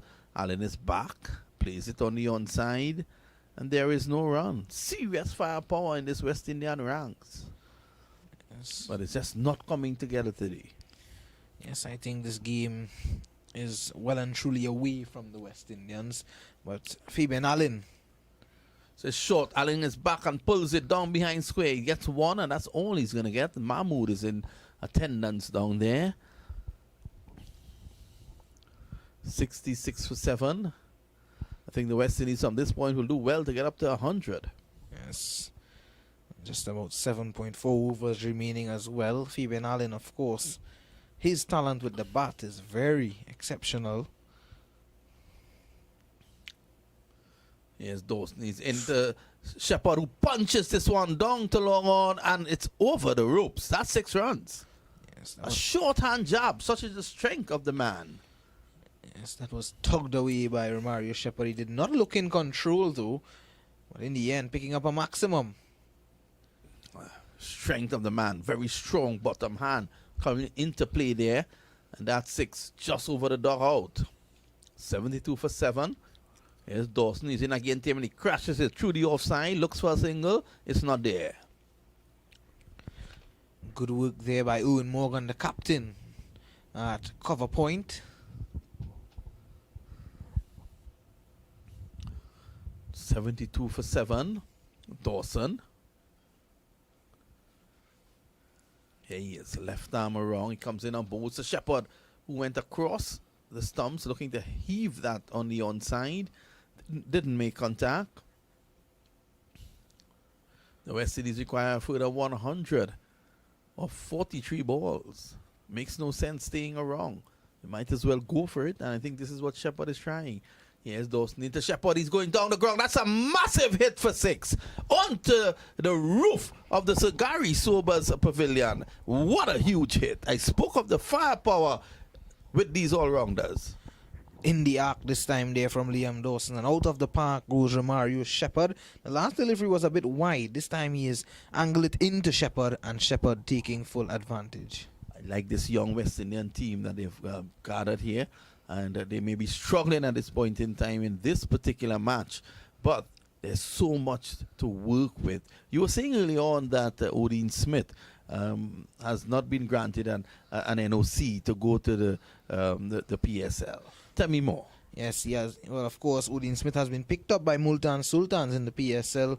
And the West Indies Cricket Board, I think, they have not allowed him to travel to the PSL for this year's tournament. Well, you know, and I want to say kudos to the West Indies Board for taking that stand, because at the end of the day, our West Indian players seems to be the only ones who get these NOCs, you know, so easily to go all over the world. Yeah. I remember 2 years ago at the CPL when a number of Pakistani players had to go back home, not to play for Pakistan, but to attend a training camp. So Garfield Sobers is in attendance again, never misses a match at Kensington Oval. Well, that 6 just landed on the pavilion that has been named after him. So Gary is enjoying the proceedings. He would not like the situation the West Indian team is in at the moment. So it's going to be Moeen Ali. Here he is. He comes in and bowls to Allen. Allen clips it away down behind square. Runs here for him. They take 1. They should be coming back for 2. And easily they do that. So the score is now 80 for 7. And this is over number 14 that has started. Moeen Ali has taken 3 for 15. He's in his final over now. He's bowling to Fabian Allen. Here he is. He comes in and bowls to Allen. That one turns sharply into the right-hander. But he was on the front foot, which is the right thing to do. Seam position there from Moeen Ali. Just bouncing and turning.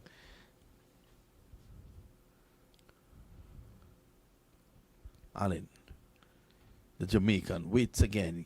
Time he goes across his stumps and just flicks it away just forward of square for 1. Brings the big man Shepherd into strike now. Shepherd would fancy this. He has been hitting Liam Dawson, who has been turning the ball away. This time the ball is going to be turning into him. He's going to chance his arms here, I think, against Ali. Here's Ali's into Shepherd. He's back. It pops in the air and it drops just short of the fielder rushing in there from long on. And he gets one. That one popped on him. Roy just cleans up. 82 for 7. 90 required of 38 balls.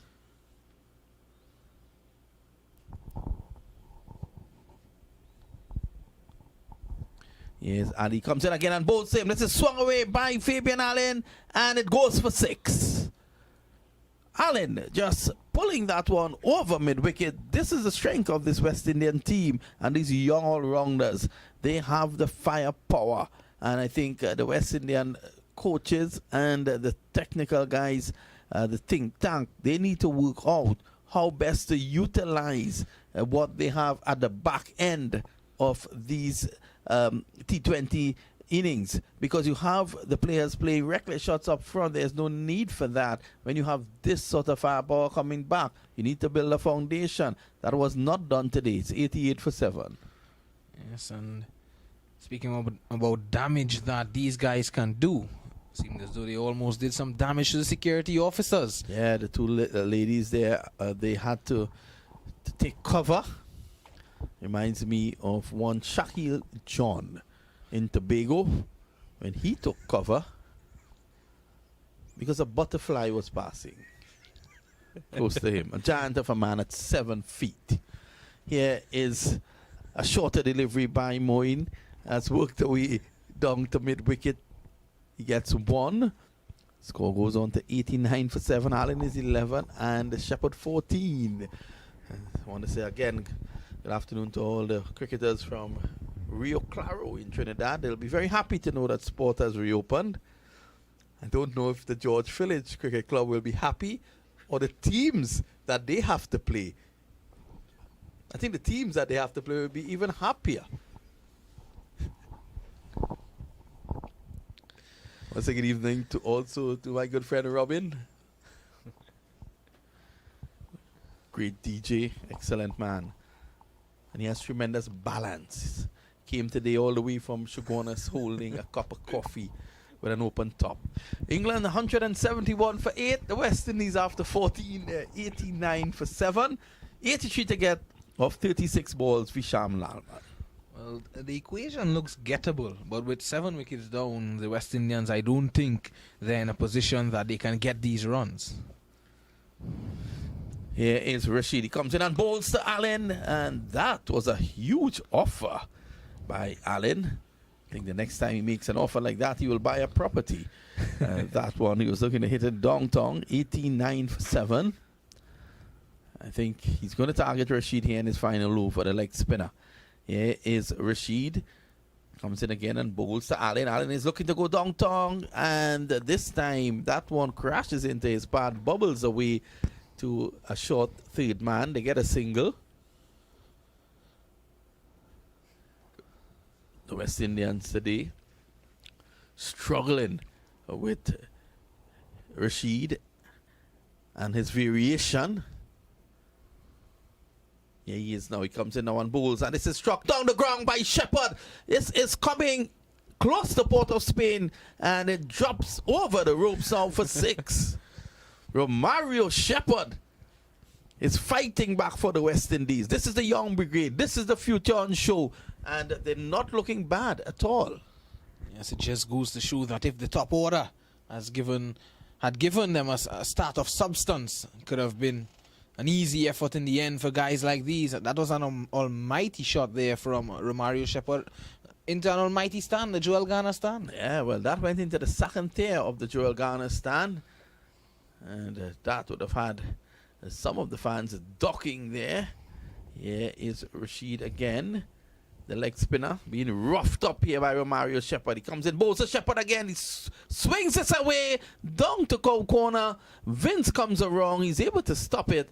And that's one more. The cheerleaders in the back, they don't appreciate the singles, it seems. Yes, they would like to see a lot more of these big hits from Allen and Shepherd. Shepherd has batted mightily at the moment. He's struck 3 sixes in 21. Here is Rashid. He comes in now, bows to Allen, and that's a calculated edge. Down to short third man. That's one more. Well, the West Indies team may well reach 198 for 7. Yes, well, you were seeing that at 66 for 7. They won't have gotten up to 100. But Allen and Shepherd saying otherwise. They're fighting. Here is Rashid. He's in to bowl to Shepherd. He's back off the back foot, forces it to cover. Can't get a run. And it's the end of a very good spell there by Rashid. Roughed up a bit in the final over, but figures of 2 for 24 or 4. You'll take that every day and twice on a Sunday. Yes, definitely the English would really be happy that Adil Rashid, Moeen Ali, Liam Dawson and these guys have come to the party. And Reece Topley have led the way for them. I didn't know that the game is out of the hands of the West Indies. But with the way that Fabian Allen and Romario Shepherd are going, they may have some worry. Well, you know, cricket is a funny old game. You're never totally out of the game. I mean, if you're Trinidad and Tobago and you're down 5-0 against Bolivia with a minute to go, you're out. But in cricket, it's different. Moeen Ali, 4 overs, 3 for 24. And Adil Rashid, the Spin Twins, 4 overs, 2 for 24. That's 8 overs, 5 for 48. And after that, you could understand why the West Indies finds themselves at 98 for 7. Now, this is going to be interesting because Allen is going to face Chris Jordan. Jordan is very experienced. He's a wily character. And he's going to show variation. I think Allen would prefer to face him than the slower bowlers. He's done well against the slower bowlers. He's on 12. Here is Chris Jordan. He's in now, both Allen, and he clips this away, down behind square, and he's out caught. The first delivery, he just clipped it away, down to the backward square, and the catch has been completed. The English fans are jumping for joy at Kensington Oval, and the catch taken by Banton. It's 98 for 8. Tom Banton doing something good here in this game, and not in the batting part of the game, but in the field. So picking up a simple catch there at the backward square leg, but a good breakthrough here for Chris Jordan amid the little onslaught from Fabian Allen and Shepherd. Allen has to walk back for 12, and a good breakthrough, as I said, from Chris Jordan. I wonder if moving forward, the West Indies may well consider putting in the power play, putting Smith. Use Odin Smith in the power play. They don't seem to be interested in using him as a bowler. Use him in the power play, but the depth of the batting and all these all-rounders to come to the back at the back of the innings with power. Use him in the power play and see how it works out. Sounds to me as a very good suggestion there. Pinch hitter, Odin Smith. Well, this is the time to try these things because although this is a bilateral series, you want to try things like this. This time it's a slower delivery, slower ball bumper, and Shepherd misses. It eludes Sam Billings, and they get a bye, 99 for 8. So he's showing his variety already here. I can't understand though, and I always think about this. Yes, it was a slower ball from Chris Jordan. It didn't come through as Fabian Allen would have liked. But these guys normally, when they are going for big hits at times, they don't go through with the shot. And they would really like to see them when they are going for these hits. You want to go confidently. Well, here's a man who scored a first-class century for Trinidad and Tobago, Akil Hussain. He is coming in at number 10 for the West Indies. And 73 of 28. It's way difficult now to get that. But, you know, you want to see fight from the West Indies team. You want to see a little bite in the tail. You want to see these guys fight back a bit. And it's going to be Jordan, the bowl to Akil Hussain, the left-hander. Here he is, Jordan. Up to the wicket now, bows to Hussein. He gets one that keeps low and clips it away to long on. Very slowly at that, and is able to come back for 2. It was a measured shot. Yes, so Akil Hussein has been in some good form with the bat against the Irish. He stood up with a couple knocks of 20 odd, along with some good bowling performances. So he has capabilities at the bat. There's so much potential you see on this West Indian team. Yes, I know the fans in the Caribbean, Skipper Pollard has asked for patience, and that, got people upset. And I can understand that. They have been patient since 1995. And now you're looking at what is happening here. I think a little more patience. I can understand where Pollard is coming from, because you look at the young brigade, and they seem to be, a team that could become competitive and even win titles down the road. Here is Jordan. He's in again, and Hussein clips it to mid-wicket. There is no run. Yes, it's for these guys to continue to learn and continue to use the knowledge that they have gained. And having guys like Pollard and these guys who have played all over the globe, they would want to use the advice being given to them and make use of these opportunities that they are getting at the moment. And of course, these opportunities, there are guys like Russell, Evan, Lewis, and they who are out of the team. You want to cement your position if you are a youngster and getting these opportunities. Here he is again, and this delivery from Jordan is played away down to a cover for 1. So Hussein is going to keep the strike, is it? No, 1 delivery to go. It's 102 for 8. Akil Hussein is on 3. Mario Shepherd 21. West Indies requires 70 again from 25 balls. Another exceptional all-rounder, I would consider an all-rounder, Alzari Joseph. I've been seeing him roughing up some batsmen in the Bangladesh Premier League. Well, you want to see him do that in West Indian colours as well.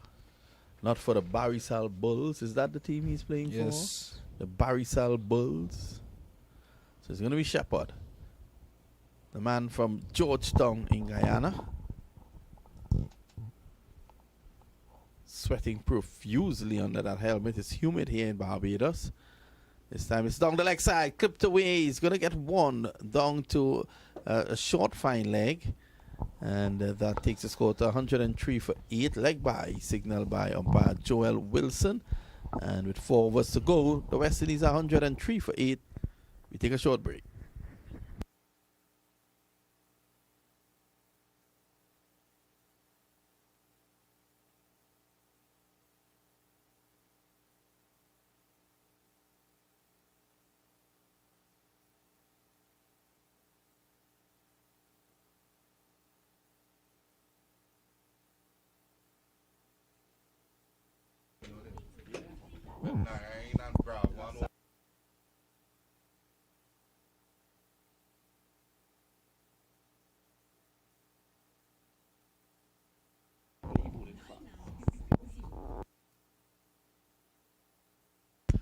Well, we're back here, and I think we're going to see some action here. 103 for 8. The West Indies after 16. They're chasing 69 more to get to 172.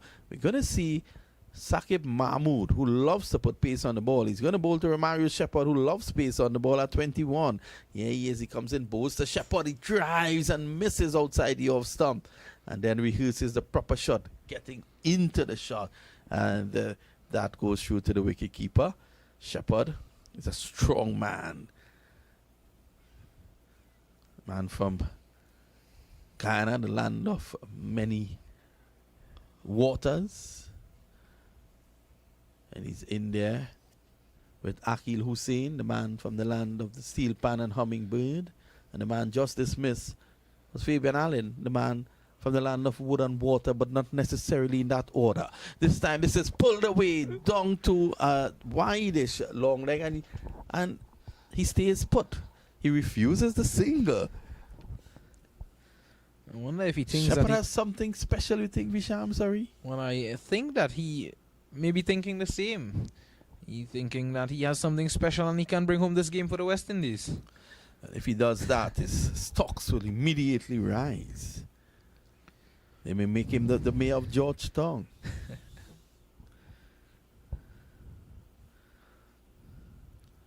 Lovely performance at the top of the order from Topley, and now he takes a single. I can't understand it.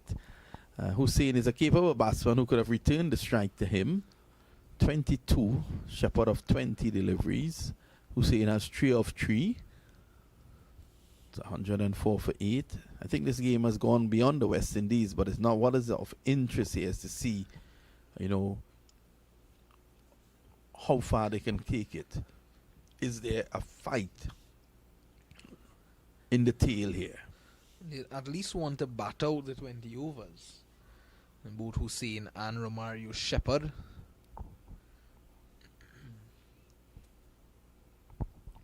Even Sheldon Cottrell, he's no slouch with the bat as well. I remember him hitting a 6 to defeat Ireland here back in 2020.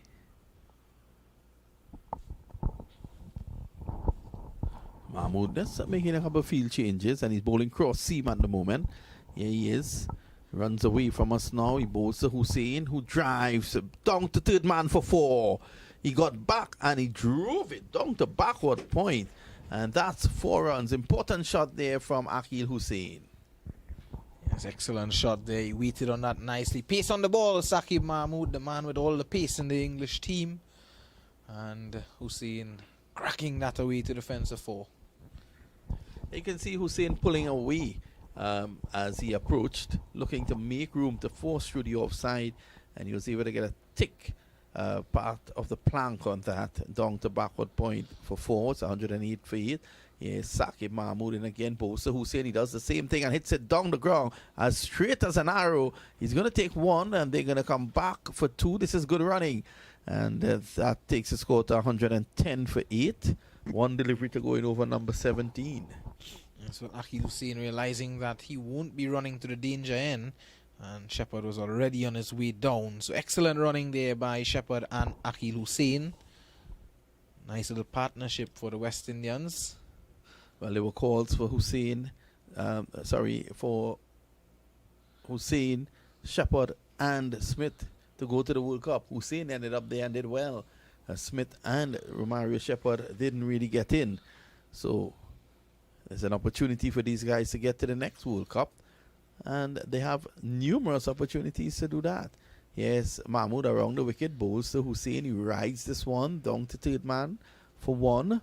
Nelson, it's now 111 for 8 at the end of over number 17.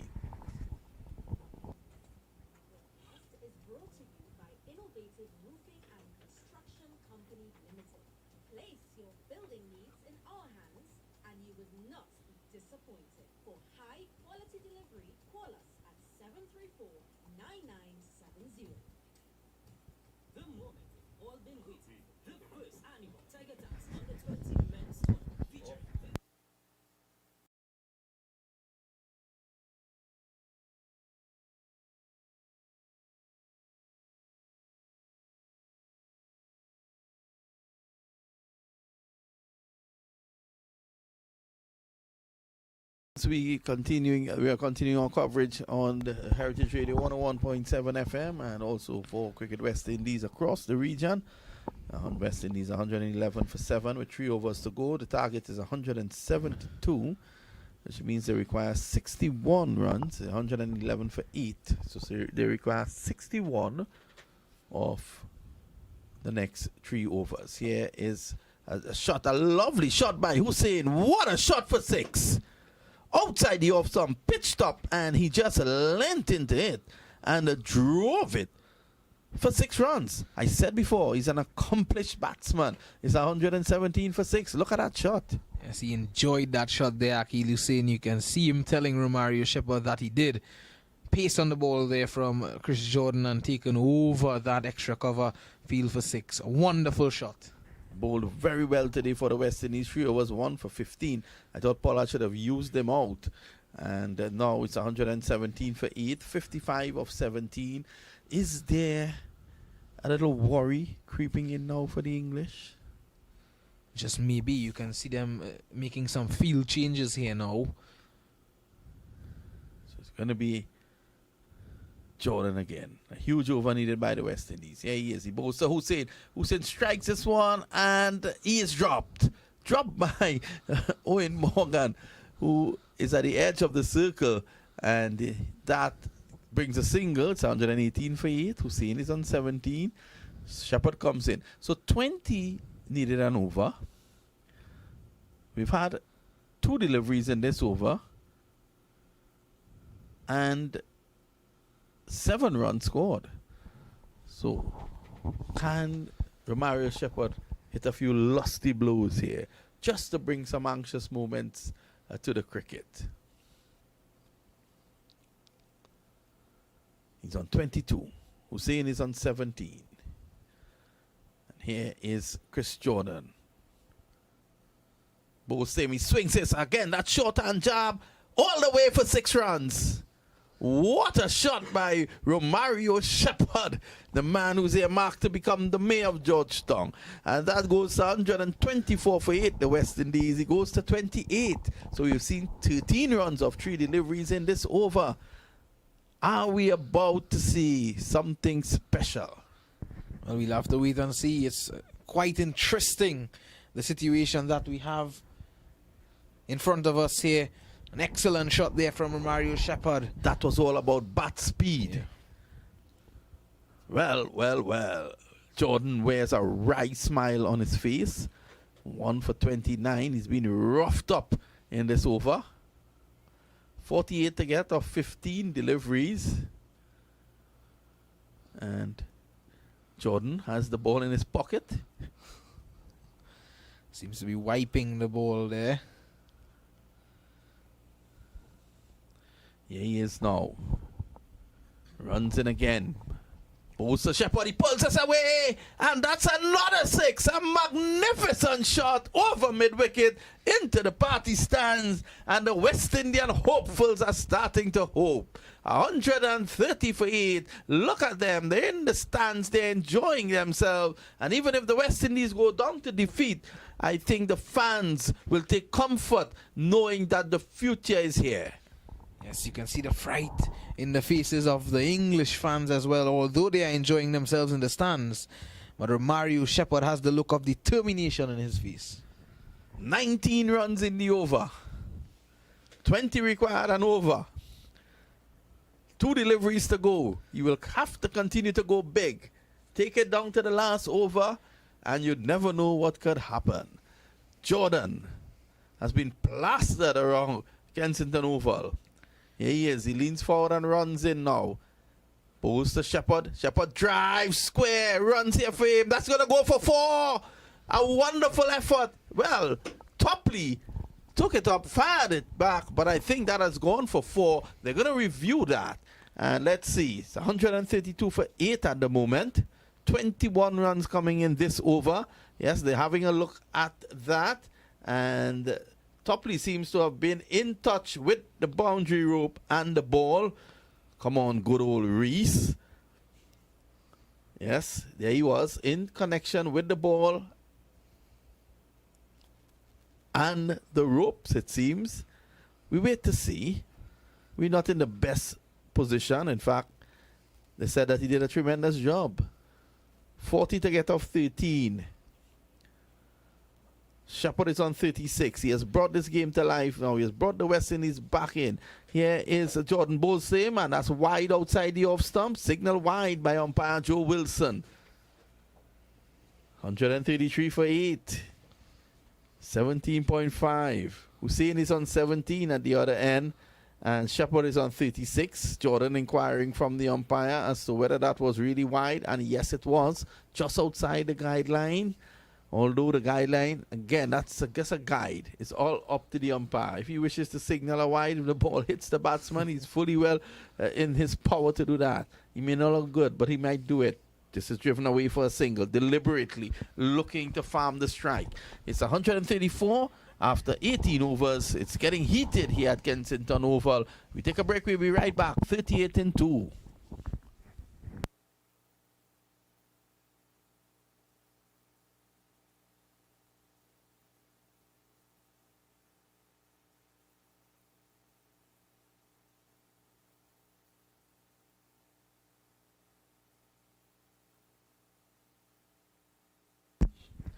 Well, well, well.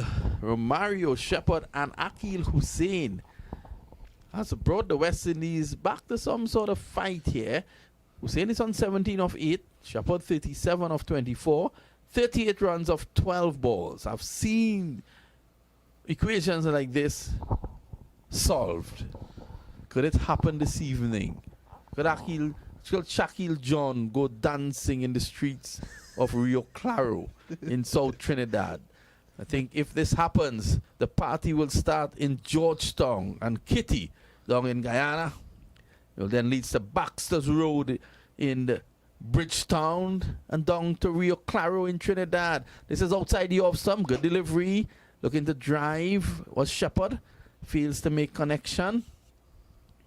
The angle there of Topley is what did him. 23 runs coming in the 18th over. This partnership already 36 of 18 deliveries. That's a strike rate of 200. Yes. And if the West Indian batsmen up front had given them a better start, who knows what could have happened. Here is Topley bowls, and this is a full toss. That's driven away by Shepherd. They take one. He's going to come back for two, and that keeps him on strike. So remember, at the start of this over, the required rate was 19. He has gotten 2 of 2 deliveries. That one struck the bottom of his bat.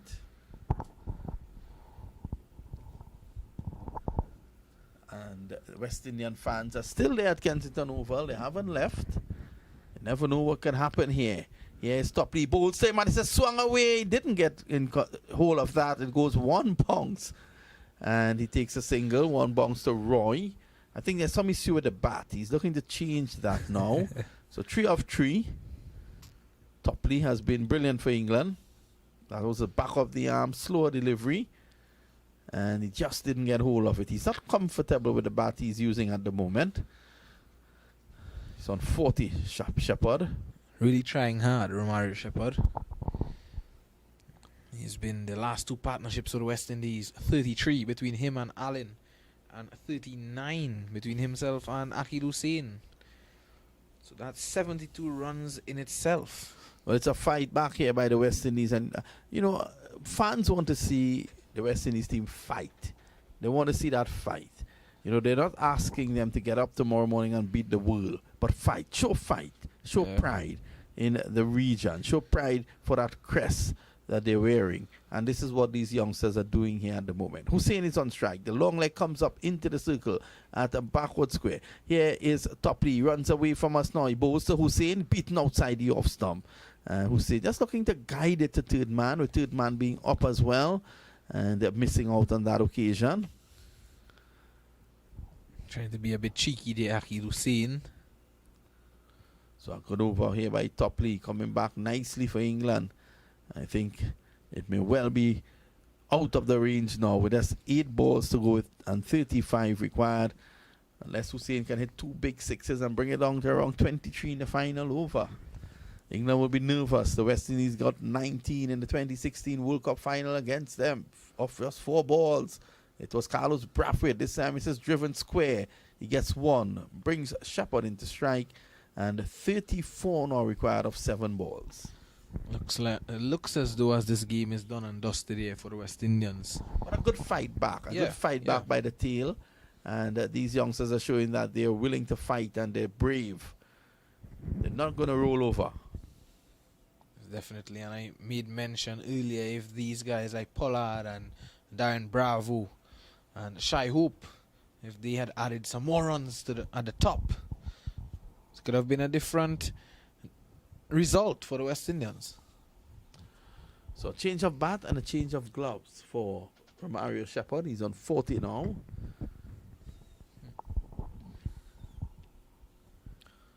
Here is Topley. Runs away from us now. Bowls to Shepherd. Slashes this one down to cover point for 4. So he's still fighting. 30 required in the final over. Shepherd is on 44. Hussain is on 18. And what looked as if the West Indies could have fell for under 100, they have fought back. They may not get over the line, but at the end of the day, they're there fighting. We take a short break, we come back.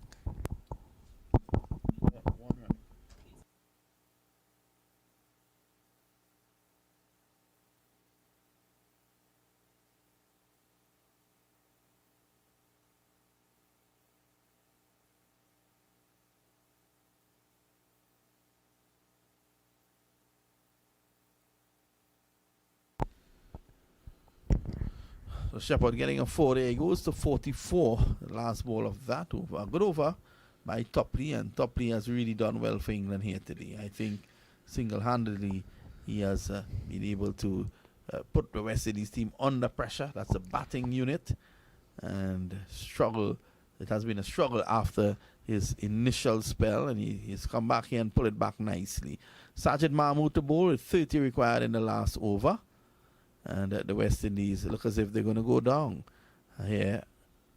So the series at the end of this over should be squared at 1-1 with 3 matches to play. Remember, join us here on the Heritage Radio 101.7 FM on Wednesday for game number 3, as that first delivery by Sajid Mahmood is a wide. Yes, and I think if Romario Shepherd can muster a half century here, that would be a win for him. A win for the West Indies, a small win, I would say, amid a loss. Yeah, the fight back, I think, is important from the young brigade. And, it's a T20 game. T20 could be a bit of a lottery as well. So, you look at the manner of which a team goes down, and this has been a fight. Here is Sajid Mahmood again. He comes in, passes the umpire, bowls, and that should be called another wide. Umpire Wilson does not. Hussain looks at him as if to suggest something is not right here. I initially thought that would have been a wide.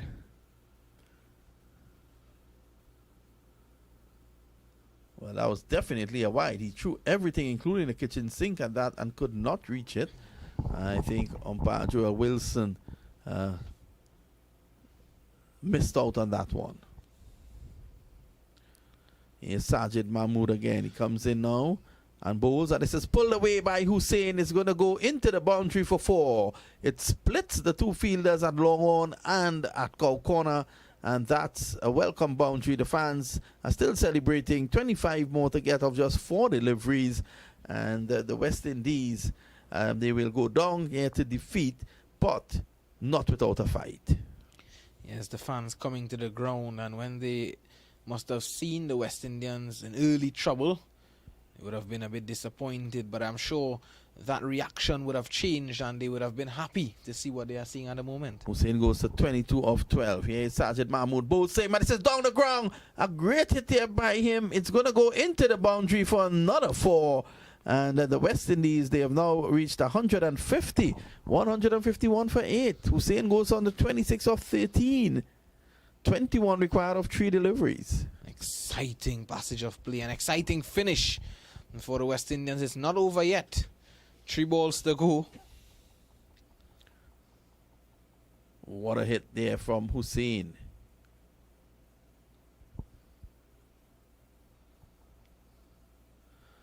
Shepherd is on the other end. He might be denied the opportunity of getting to a half century. He's on 44.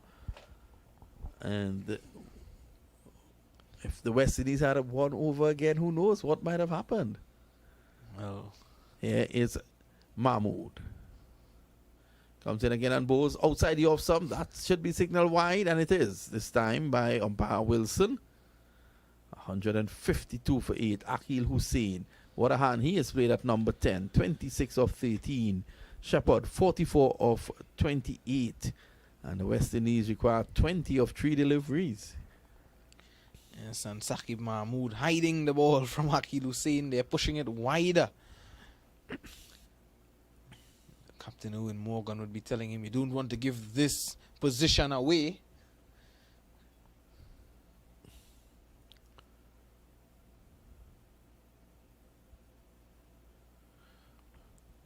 Well, he's going to try again. Just 3 deliveries. The fans are still there, and it's good to see. Yeah, is Mahmood. He's in bowl. So Hussain, he pulls it away for 6. What a hit from Akhil Hussain.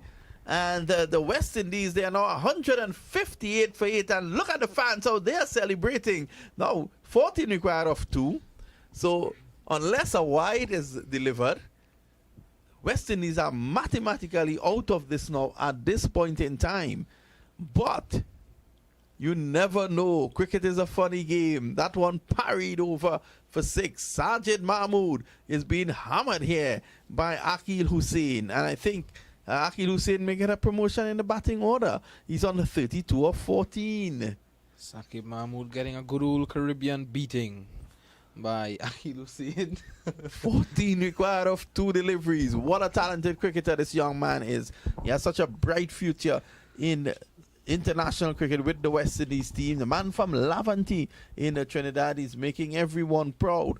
And I'm sure that the guys up in the hills there this evening, they're glued to Heritage Radio 101.7 FM listening to this coverage. Yeah, is Mahmood again. He runs away from Mercy Bowles to Hussain pulls him away. This is going to go for 6 runs. Akil Hussain, you beauty. 8 required of 1 ball now. The West Indies, they have come back here from being dead and buried. They've come alive. What entertainment here at the Kensington Oval. Amazing ball striking by the little man Akil Hussain. Life to this game. What an innings by this man.